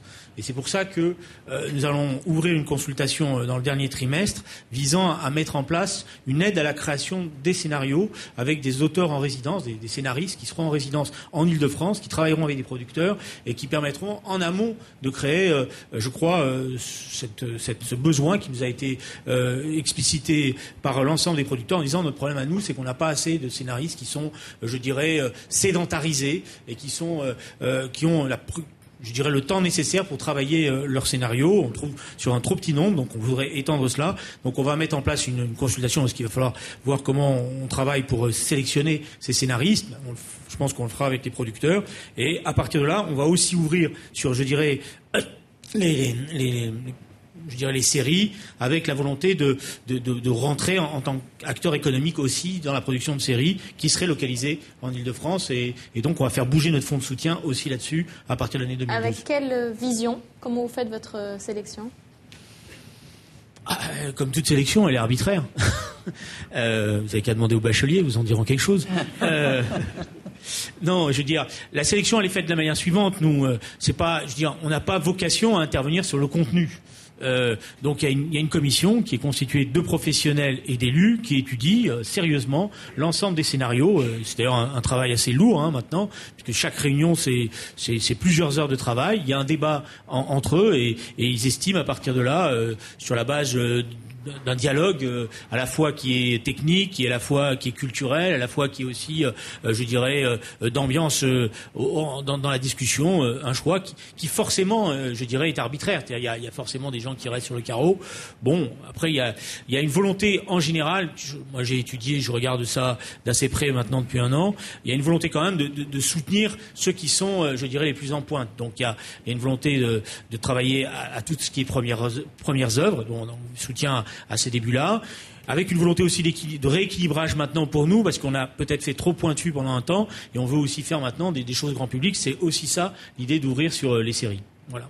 Dominique Bernot, c'est bien que le jury justement soit mixte, élus et professionnels. C'est bien que les élus se mêlent de la création audiovisuelle. C'est une particularité de la région Île-de-France d'avoir un comité mixte. Je crois que c'est le seul en France avec des politiques.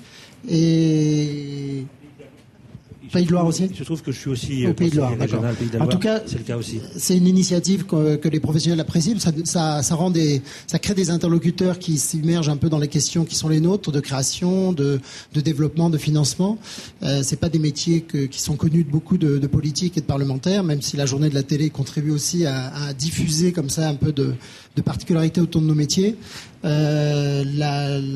pense que le bilan en termes de ce que la région Île-de-France a réussi à accompagner et à développer, notamment en termes de télévision là récemment, sur le documentaire et sur les débuts en termes de fiction, c'est tout à fait prometteur et on en a besoin. C'est vrai qu'on a besoin. On est toujours à la recherche de financements complémentaires et on est dans les recherches systématiques de sources pour pallier soit au désengagement en termes de volume par rapport aux diffuseurs classiques, soit au coût exponentiel de certains projets. Laure Delsal, votre regard de réalisatrice justement sur ces différents nouveaux moyens de financement de la production et de la création surtout. Moi, je suis donc réalisatrice de documentaires, donc je m'intéresse particulièrement aux documentaires.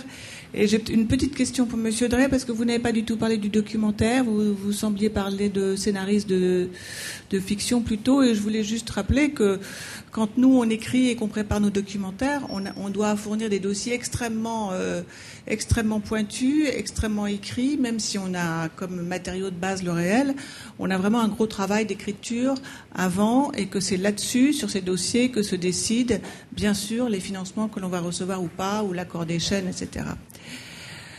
Moi, ce que je voulais dire, c'est que, bon, évidemment, je suis un petit peu en dehors de ces débats puisque je suis une auteure. Malgré tout, nous sommes au courant puisque, par l'intermédiaire du ROD, du réseau, donc des organisations documentaires, auxquelles je n'ai pas participé, mais que nous avons tous lu avec attention, et évidemment, on en parle avec les producteurs, avec les autres réalisateurs.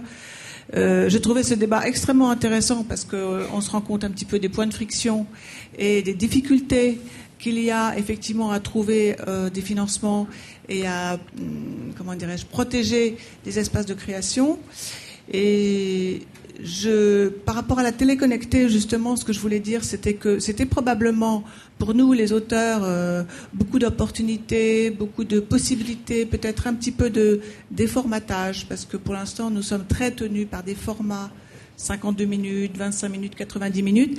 Et c'est assez difficile quand on travaille sur du réel, sur des choses qui sont en train de se faire et qui bougent, de rester dans ces formats. Donc peut-être aussi que la télévision connectée va nous permettre de bouger un peu. Donc ça paraît très optimum. Enfin, on attend ça avec impatience. C'est pas encore tout à fait là. Mais on risque effectivement d'avoir beaucoup de voir un petit peu toujours les mêmes films et des programmes de divertissement beaucoup, et ça va un petit peu à l'inverse de notre mission à tous et notre responsabilité à tous, qui est quand même plus une mission de réflexion, je dirais pas pédagogique, mais de réflexion sur ce monde. Et on peut le faire de façon absolument dynamique, pourquoi pas interactive, on y réfléchit beaucoup. Alors ce que je voulais dire, c'était que donc ce que nous on voudrait, je vais peut-être être un petit peu offensive, puisque Jean-François a dit que nous étions dans un état un peu de guerre, et que c'est vrai que à vide tempête, ce qui est en train d'arriver ne va pas nous faciliter les choses. Donc ce que nous voulons effectivement, et je crois que tout le monde est dans la même démarche, c'est vraiment être bien vigilant sur les régulations. Alors les régulations sur deux plans. Bien réguler la conservation des espaces de création, parce qu'évidemment il va y avoir une tendance, une dérive un petit peu, je dirais, hyper libérale vers une multiplication de programmes qui vont faire du profit. Donc il faut être très vigilant sur ces régulations d'espace. C'est le rôle du CNC, bien sûr, c'est le rôle aussi du CSA, et ils l'ont prouvé avec le cinéma. Le cinéma se porte bien grâce aux régulations mises en place. Et je pense qu'avec la planète cloud ou avec l'Internet, j'ai vu, parce que j'ai lu qu'il y avait tous les moyens pour voir qui regarde la télévision, quand, quoi. Enfin, je veux dire, il n'y a pas tellement... Enfin, les organismes de surveillance, Apple met en place, j'ai vu des systèmes de surveillance éthique. Donc, en fait, tout est transparent, plus ou moins. Bien sûr, c'est très virtuel, mais je pense qu'il doit y avoir moyen de gérer et de conserver ces espaces pour la création. Et le deuxième point, évidemment, c'est le sujet de cette table ronde, ce sont les financements. Il faut vraiment réguler les financements. Il faut évidemment prélever à la source, parce qu'on ne peut pas faire tout peser sur les internautes ou sur les différents producteurs. Et je pense que ça, c'est très important. Et voilà, je pense qu'il faut mettre en place un système de financement qui n'obéisse pas uniquement aux règles du profit d'une société hyper libérale. Voilà. Alors, juste avant de donner la parole à la représentante du CSA, Julien Drey sur le documentaire, pour la rassurer. Moi, je veux rassurer tout le monde, mais le problème, c'est que on n'est qu'une petite région, nous. Donc, on a des enveloppes budgétaires qui sont... je pense que quand on regarde notre enveloppe budgétaire par rapport aux autres régions, il y a un différentiel qui est très important, parce que je crois que le maximum des autres régions, c'est 3-4 millions d'euros, et nous on en est déjà à 12, presque 14, même un peu plus, si je compte tout le reste à côté. On intègre les documentaires. Quand, grosso modo, je suis en train de faire un calcul, il y a 4 sessions du comité qui sélectionne par an, et grosso modo, à chaque fois, il y a 6 à 7 projets qui sont sélectionnés, et dedans, il y a vraisemblablement à peu près à chaque fois deux documentaires qui sont intégrés. Donc on intégrera dans les résidences à venir des scénaristes de documentaires. Bon. Alors, on va parler de la régulation. Est-ce qu'il y a jusqu'ici des questions dans la salle? Une question là-bas. Attendez, on va vous amener un micro. Présentez-vous. Si vous pouvez vous lever, vous présenter. Oui, j'ai un peu mal aux pieds, mais je vais essayer. Je m'appelle Fatia Damani, je travaille pour France 3 Cinéma et pour quelques autres organismes liés au cinéma, et j'écris une fiction pour Arte. En fait, moi, c'est pas une question, mais c'est un mot qui manque, je trouve. Ça s'appelle télévision, journée de la création. Vous avez cité Danton par rapport au mot l'audace. Moi, je voudrais citer Gilles Deleuze qui a parlé aux étudiants de la FEMIS dans une conférence qui s'intitulait « Qu'est-ce que l'acte de création ?» Il dit c'est un acte de résistance. Et en fait, moi, je trouve qu'on ne peut pas faire l'économie. Il y a quand même une relation au temps maintenant. Il y a la relation au temps qui pose question à travers tous les médias qui le nient, qui le fractionnent.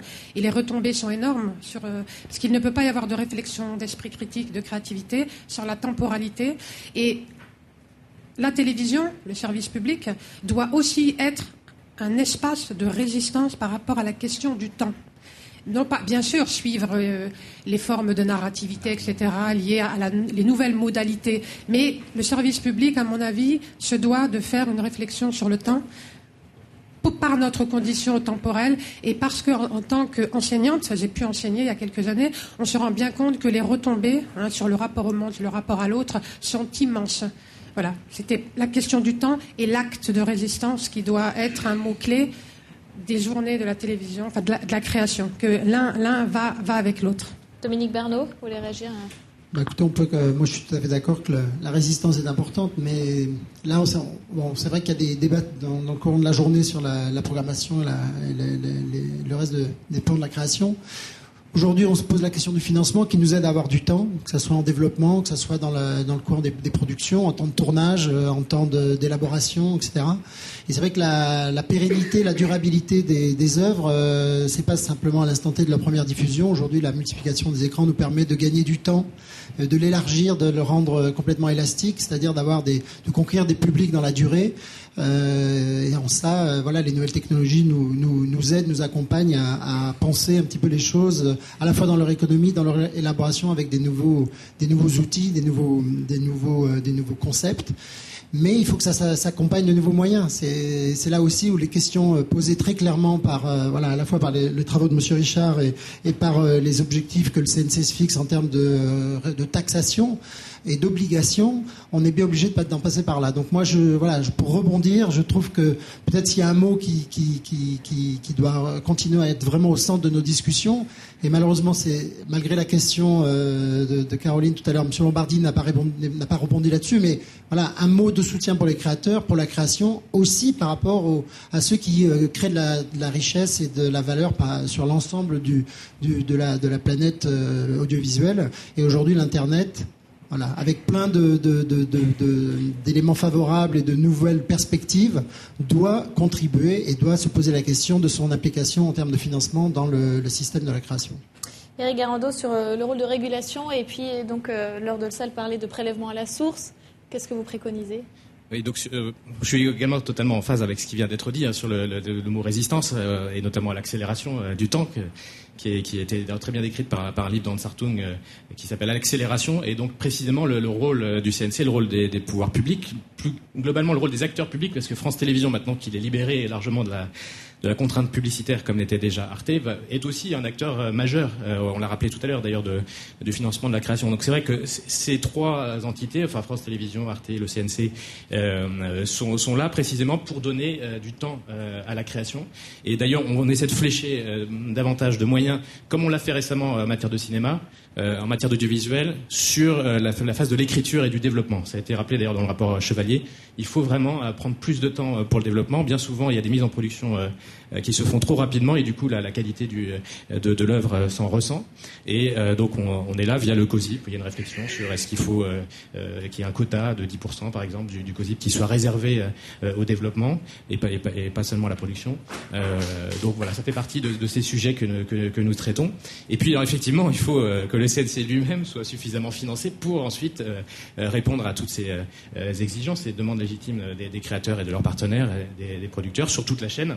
Et donc c'est bien pour ça qu'effectivement ce sujet du financement du CNC par tous les distributeurs, on sait que c'était les salles de cinéma en 46, ensuite ça a été les chaînes de télévision, puis la vidéo à la demande. Aujourd'hui, Internet, c'est absolument fondamental que ce principe qui est dans notre loi depuis 2007, une loi très justement dénommée loi de télévision du futur, que cette loi soit pleinement appliquée et qu'il n'y a pas un acteur qui lui, dans une logique un peu ultralibérale, mais qu'on peut comprendre, encore une fois, il ne s'agit pas de critiquer, mais que cette logique puisse s'appliquer à tous les acteurs des télécommunications. On a la chance vraiment en France, et je peux vous dire qu'on est regardé vraiment très attentivement du monde entier. J'étais il y a quelques jours avec le ministère des Finances japonais. J'ai vu aussi des Chinois, j'ai vu un grand nombre de pays, la Corée, tous les pays asiatiques qui sont très performants maintenant en matière d'audiovisuel, comme le Brésil aussi l'est en Amérique du Sud, comme la Turquie l'est aussi en Europe. Donc on est regardé très attentivement. Le Portugal est en train d'essayer de mettre en place une taxe sur les fournisseurs d'accès qui puisse alimenter son CNC. Donc vraiment c'est un modèle dont les qualités, dont la vertu est partagée et comprise dans le monde entier, et c'est absolument nécessaire qu'elle soit maintenue et préservée. En France, c'est une espèce de manie qui consiste à dénigrer ce qui marche. Résultat, d'ailleurs, beaucoup d'inventeurs, même dans l'audiovisuel d'ailleurs, dans l'animation, le jeu vidéo, vont travailler sur la côte Est. On en est très heureux pour eux, mais c'est vrai qu'il faut pouvoir aussi retenir en France nos créateurs, que ce soit des entreprises de services, que ce soit des créateurs au sens propre du terme, et travailler à un enrichissement mutuel. C'est-à-dire que vraiment, on le voit avec la réussite d'Apple, par exemple, c'est aussi la réussite du design, quelque part, et pas seulement de la technologie. C'est parce qu'on avait un homme de design à la tête d'Apple aussi que ça a eu ce succès. Donc il faut vraiment travailler à la fois au financement des œuvres, au déploiement des réseaux, bien sûr. Les réseaux haut débit doivent se déployer. Il ne s'agit pas non plus mais je crois que leurs lobbies sont extrêmement puissants et en ce sens. Donc il faut arriver à la fois à déployer le haut débit, la fibre, et aussi financer les œuvres, sans quoi ce haut débit n'aurait aucun sens, aucune justification. C'est pas pour envoyer des mails qu'on a besoin de haut débit, c'est pour regarder la télévision, c'est pour regarder des documentaires, c'est pour regarder des films d'animation. Et d'ailleurs, toute la com des opérateurs est faite autour de ça. Tout ce que disent les fabricants de matériel à Las Vegas, ils disent on n'arrive pas à vendre nos télé 3D parce qu'on n'a pas assez de contenu 3D. Et ben ça tombe bien, le CNC vient d'ouvrir une ligne de 6 millions d'euros pour financer la 3D. Et on a déjà des très beaux films qui sont en cours de production. Maxime Lombardini, vous voulez répondre ? C'est moins à répondre qu'apporter peut-être quelques précisions sur... j'entendais monsieur notamment, il faut qu'Internet contribue. Il faut être conscient du fait qu'aujourd'hui, les opérateurs télécoms contribuent de façon assez considérable. Hein. Enfin, que ce soit la taxe COSIP, c'était 175 millions d'euros l'an dernier, c'est ça ? Effectivement, tous les fournisseurs d'accès au free contribuent à la taxe COSIP. Non, mais, et d'ailleurs, il n'y a pas de contestation de la part des autres. C'est pour ça qu'on est assez serein sur l'issue du débat. Je pense que vous êtes un bon élève, ne maintenant on est sûr qu'on va être très rapidement si sur un terrain terrain d'entente. Si je peux juste dire un mot, hein, parce que si vous êtes en plus dans une salle assez facile de ce point de vue-là, de dire que Free ne paye pas, etc. Je veux bien en parler devant la Fédération des télécoms, puisqu'encore une fois, on a des échanges très réguliers avec eux. C'est une bonne nouvelle que vous acceptiez de mettre le débat sur la place publique. Jusque-là, vous préfériez les amendements au milieu de la nuit. Les parlementaires vous ont dit ce qu'ils en pensaient. Voilà. Bon, ceci étant dit, je crois qu'il y a... L'amendement a été déposé au moment où le rapport d'inspection des finances était rendu, donc... Oui, c'est ça. Les parlementaires regardaient les débats. Je crois qu'ils n'étaient pas très heureux de la méthode, mais on peut se dire que le CNC a tous les droits. Mais ceci étant dit... Il y a souvent des débats nocturnes au Parlement. C'était pas le fait que ce soit la nuit, c'est que l'amendement n'a même pas été présenté aux parlementaires, qui l'ont découvert. Je crois que c'est sur votre site du Sénat. Vous avez ces longs débats des parlementaires la nuit, qui disent qu'ils sont un peu choqués de voir arriver un amendement sans explication au milieu de la nuit. Après, on peut dire que tout est de la faute de Free. Moi, je voulais juste venir sur un débat qui me paraît qui est éloigné de celui-là, et vous allez me dire de quoi il se mêle, mais Monsieur Guérin évoquait tout à l'heure les audiences. Ça me paraît intéressant de regarder un peu quand même le public. Et là, c'est pas Free qui parle, hein, et c'est l'ancien salarié de TF1, mais je n'y suis plus depuis 4 ans. Aujourd'hui, je crois que dans le top 100, alors vous me direz, il n'y a pas que l'approche commerciale, mais sur le top 100 de l'an dernier, peut-être vous l'avez ici, je crois qu'il y a moins de 10 fictions françaises. 7 chez TF1. Ce que M. Guérin évoquait tout à l'heure du TF1 à 40%, malheureusement n'était pas si loin que ça. Je crois de mémoire qu'en 2004, il y avait 47 fictions françaises dans le top 100. C'est 2004, 2005, je ne sais pas exactement. 52. 52 ? 52. Voilà. Donc aujourd'hui, et je ne suis pas l'avocat des chaînes, une fiction française en prime time, c'est une double difficulté, c'est que c'est cher, parce que la fiction à produire est plus chère en France qu'en Allemagne ou qu'en Italie ou qu'en Espagne, et j'ai pas de jugement là-dessus, c'est une réalité, et que vous en parlerez sûrement avec les programmateurs tout à l'heure, la recette publicitaire ne couvre pas souvent le coût de la fiction elle-même. Donc il se trouve que le système continue, et c'est très bien, parce qu'il y a des quotas de diffusion et des quotas de production, mais il y a une vraie difficulté économique qui n'est pas liée au fait que Free ne contribue pas assez au CNC. Il y a une vraie difficulté économique, c'est qu'aujourd'hui, le public se tourne, et nous n'y sommes pour rien, majoritairement vers la fiction américaine. On le voit dans les audiences. C'est une difficulté pour le cinéma, la télévision, et probablement pas parce que le cinéma est mauvais, c'est juste que c'est un genre dans lequel il faut plus d'attention, et qu'entre une fiction américaine de 42 minutes qu'on comprend vite et dans laquelle on rentre vite, et 90 minutes de cinéma, eh bien le public, il évolue de cette manière-là, on n'y est pour rien. Et la vraie difficulté, le vrai risque, il est là. Il n'est pas dans la télévision connectée, il n'est pas dans la contribution de Free. Et la fiction française... Pardon ? L'un n'empêche pas l'autre.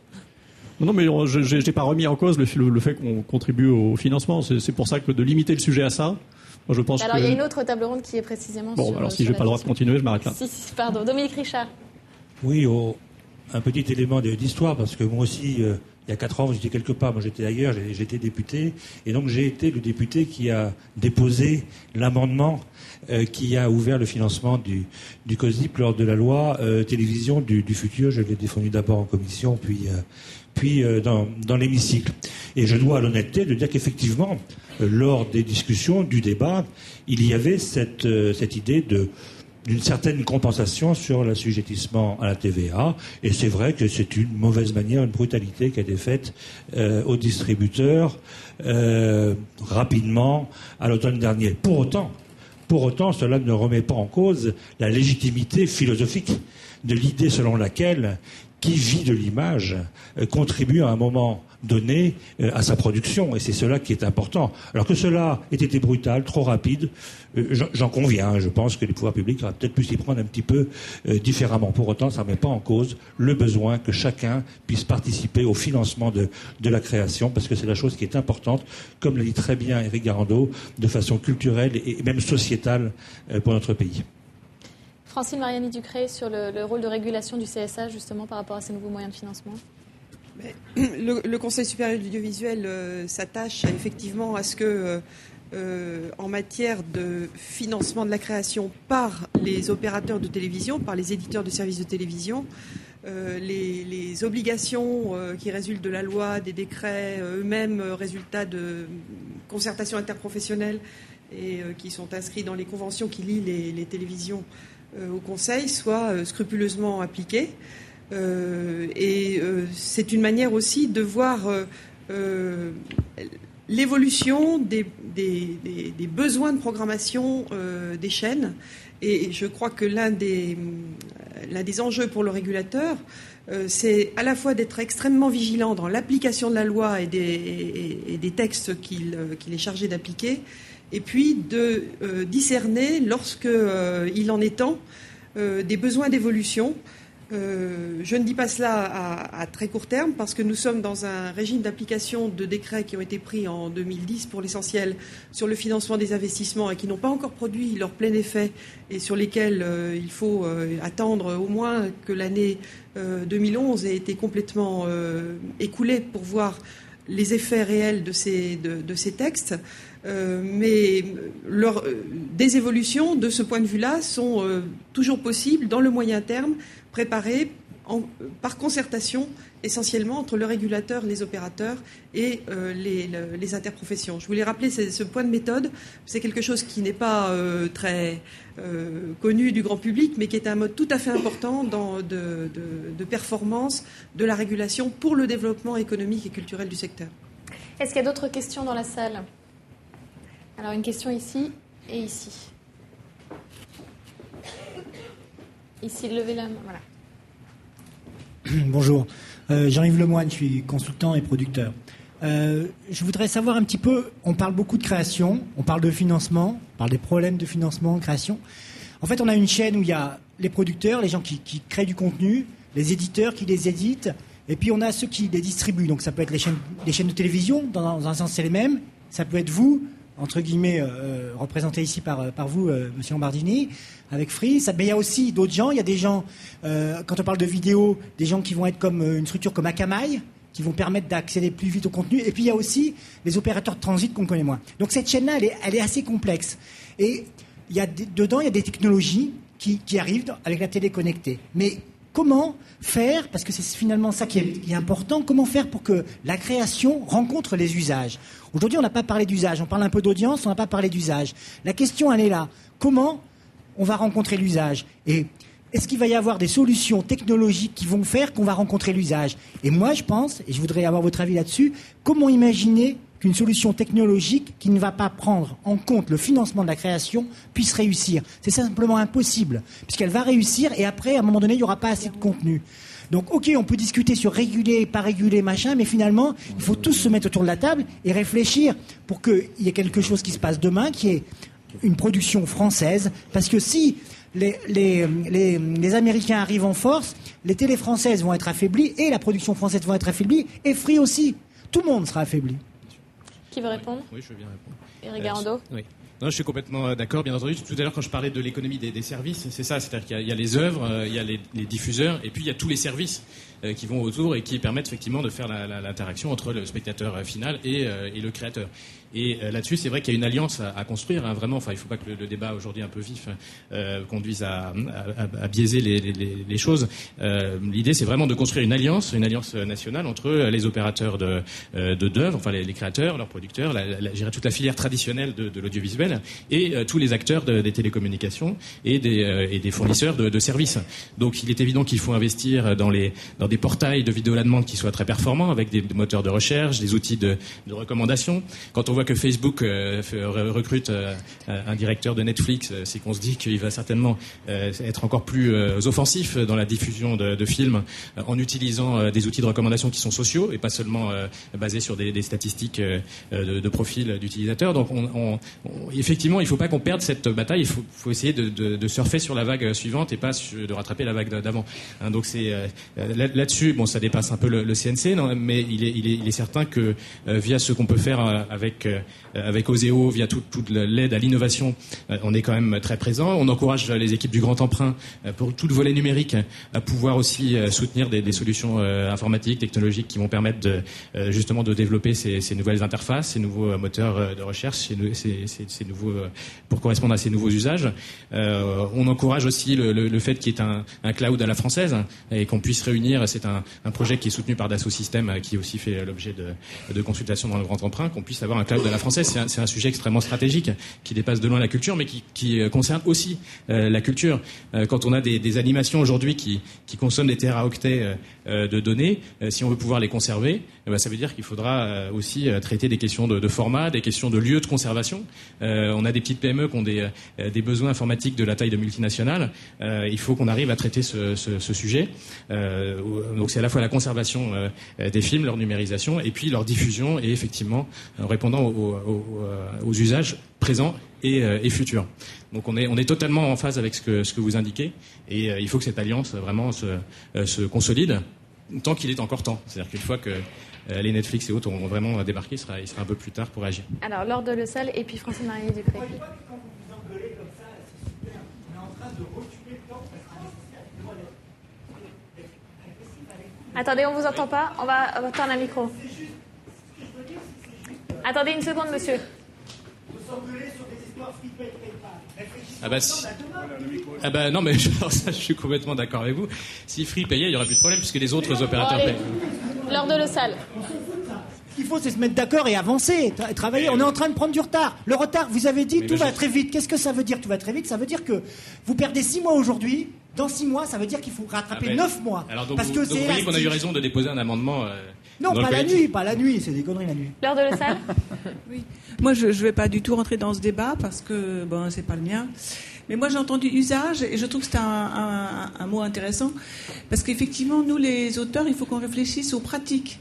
Par contre, aux futures pratiques des internautes qui sont majoritairement l'envie de partage. Enfin, je vois que c'est pas seulement une interactivité que demandent que pratiquent les internautes, c'est vraiment le partage avec les amis. Et c'est ça qu'il faut plus développer. Et parce qu'on voit qu'aujourd'hui leurs pratiques ne sont pas tellement sur des produits très interactifs, très dynamiques, etc. Ils téléchargent et ils regardent en streaming beaucoup de films. Et en fait, ce qui les intéresse, eux, il me semble, d'après les rapports que j'ai lus, c'est autant de partager et de choisir, en fait. C'est la génération, comme on dit, du whatever, whenever, etc. Et pas seulement d'interagir. Interagir pour choisir, mais pas toujours le clic. Voilà, parce qu'il y a une espèce de mythe sur les nouvelles écritures qu'il faut privilégier l'interactif. L'interactif, oui, mais en accord avec les pratiques des usagers. Voilà. Ouais. Ce n'est pas technique. Pardon, c'est pas du tout l'habitude, mais je voudrais réagir à la question de monsieur. Depuis Colbert et Louis XIV, la France, la puissance publique, protège les créateurs. On l'a vu avec les manufactures des Gobelins, donc au XVIIe siècle. Et ça va continuer. D'où ce génie français, effectivement, d'inventer des systèmes de protection des talents que nous sommes, y compris un génie fiscal qui s'exporte. Bien. Il y a 4 ans, ou il y a 5 ans, On l'a vécu, je ne sais pas si vous vous en souvenez, au moment de l'application des décrets de la loi Tascat-Trottmann, où il y a eu un choc violent entre les chaînes privées essentiellement et les créateurs. Les chaînes privées n'ont pas voulu dialoguer avec les créateurs que nous représentions. Étrangement, le balancier est plutôt parti de notre côté.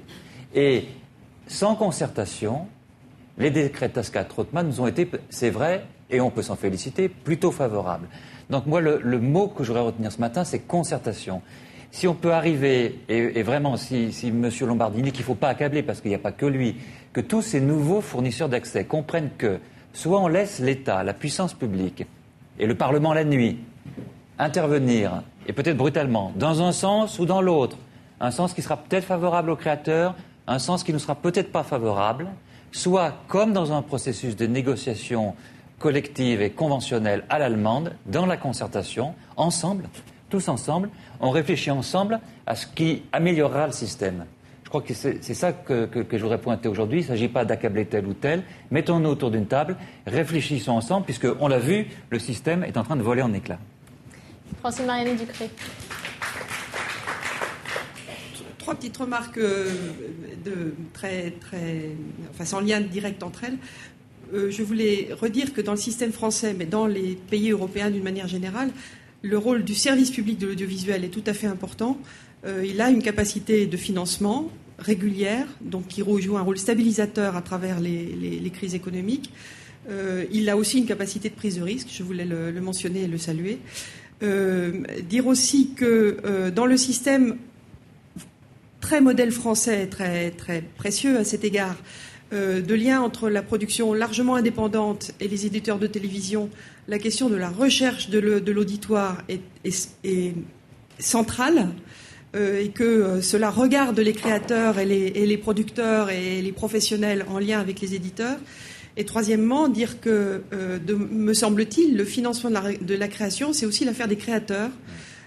Et que tout le travail, je voulais saluer le travail des sociétés d'auteurs et de droits voisins dans la concertation nationale et internationale pour la défense des droits de propriété intellectuelle et la bonne rémunération des œuvres. C'est ça qui redonne la capacité de financement de la future création. Alors justement, merci à tous, merci beaucoup. On va juste se quitter sur 3 témoignages. Ce sont 3 lauréats du prix du jeune producteur qui est attribué par la ProCirep, dont vous présidez la commission télé, Dominique Bernot, qui donne leur avis sur création et financement.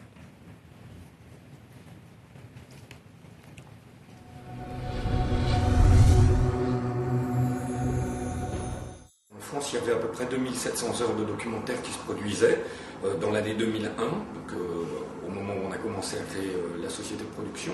On l'a conçu dès le début, avec une envie, une ambition aussi de produire des fictions un peu différentes. On fait beaucoup de télévision, en sachant que l'activité de l'animation est 80% de la télévision en France. On est une boîte de dessinateurs, en gros.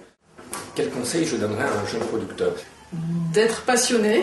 Donc, de lire de la philosophie, de lire les journaux, de s'intéresser au monde. Oui, surtout d'avoir une grande faculté d'adaptation. D'avoir envie, puis d'y croire. En réalité, le principal danger pour un producteur, c'est celui de s'auto-censurer. Après, c'est toujours la même chose. Un programme, il nous manque toujours 20% pour le financer comme il faut. On entend de la part des diffuseurs un discours qui vise à réduire les coûts. Les projets les plus ambitieux, en tout cas les plus événementiels et spectaculaires, se montent sur la base de coproduction. Avec les nouveaux dispositifs d'aide au développement, il est plus facile de commencer à échafauder un projet. On a plusieurs dispositifs qui sont excellents, notamment en premier lieu le CNC. Je ne pense pas que ça aide en termes d'innovation parce que l'innovation, elle provient à la source des projets de l'écriture. L'Internet, c'est une vraie problématique. C'est-à-dire qu'aujourd'hui, les dommages sont essentiellement sur le droit d'auteur. Il est fondamental aujourd'hui que Dailymotion, Google, Vidéo, YouTube et tous les autres qui vivent d'œuvres qui appartiennent à des auteurs qui sont piratés cotisent pour financer la création. Voilà, témoignage de 3 lauréats du prix du jeune producteur attribué par la ProCirep, témoignages qui font écho à ce débat que nous venons d'avoir sur le financement de la création pour la 8e journée de la création télé. Merci à tous.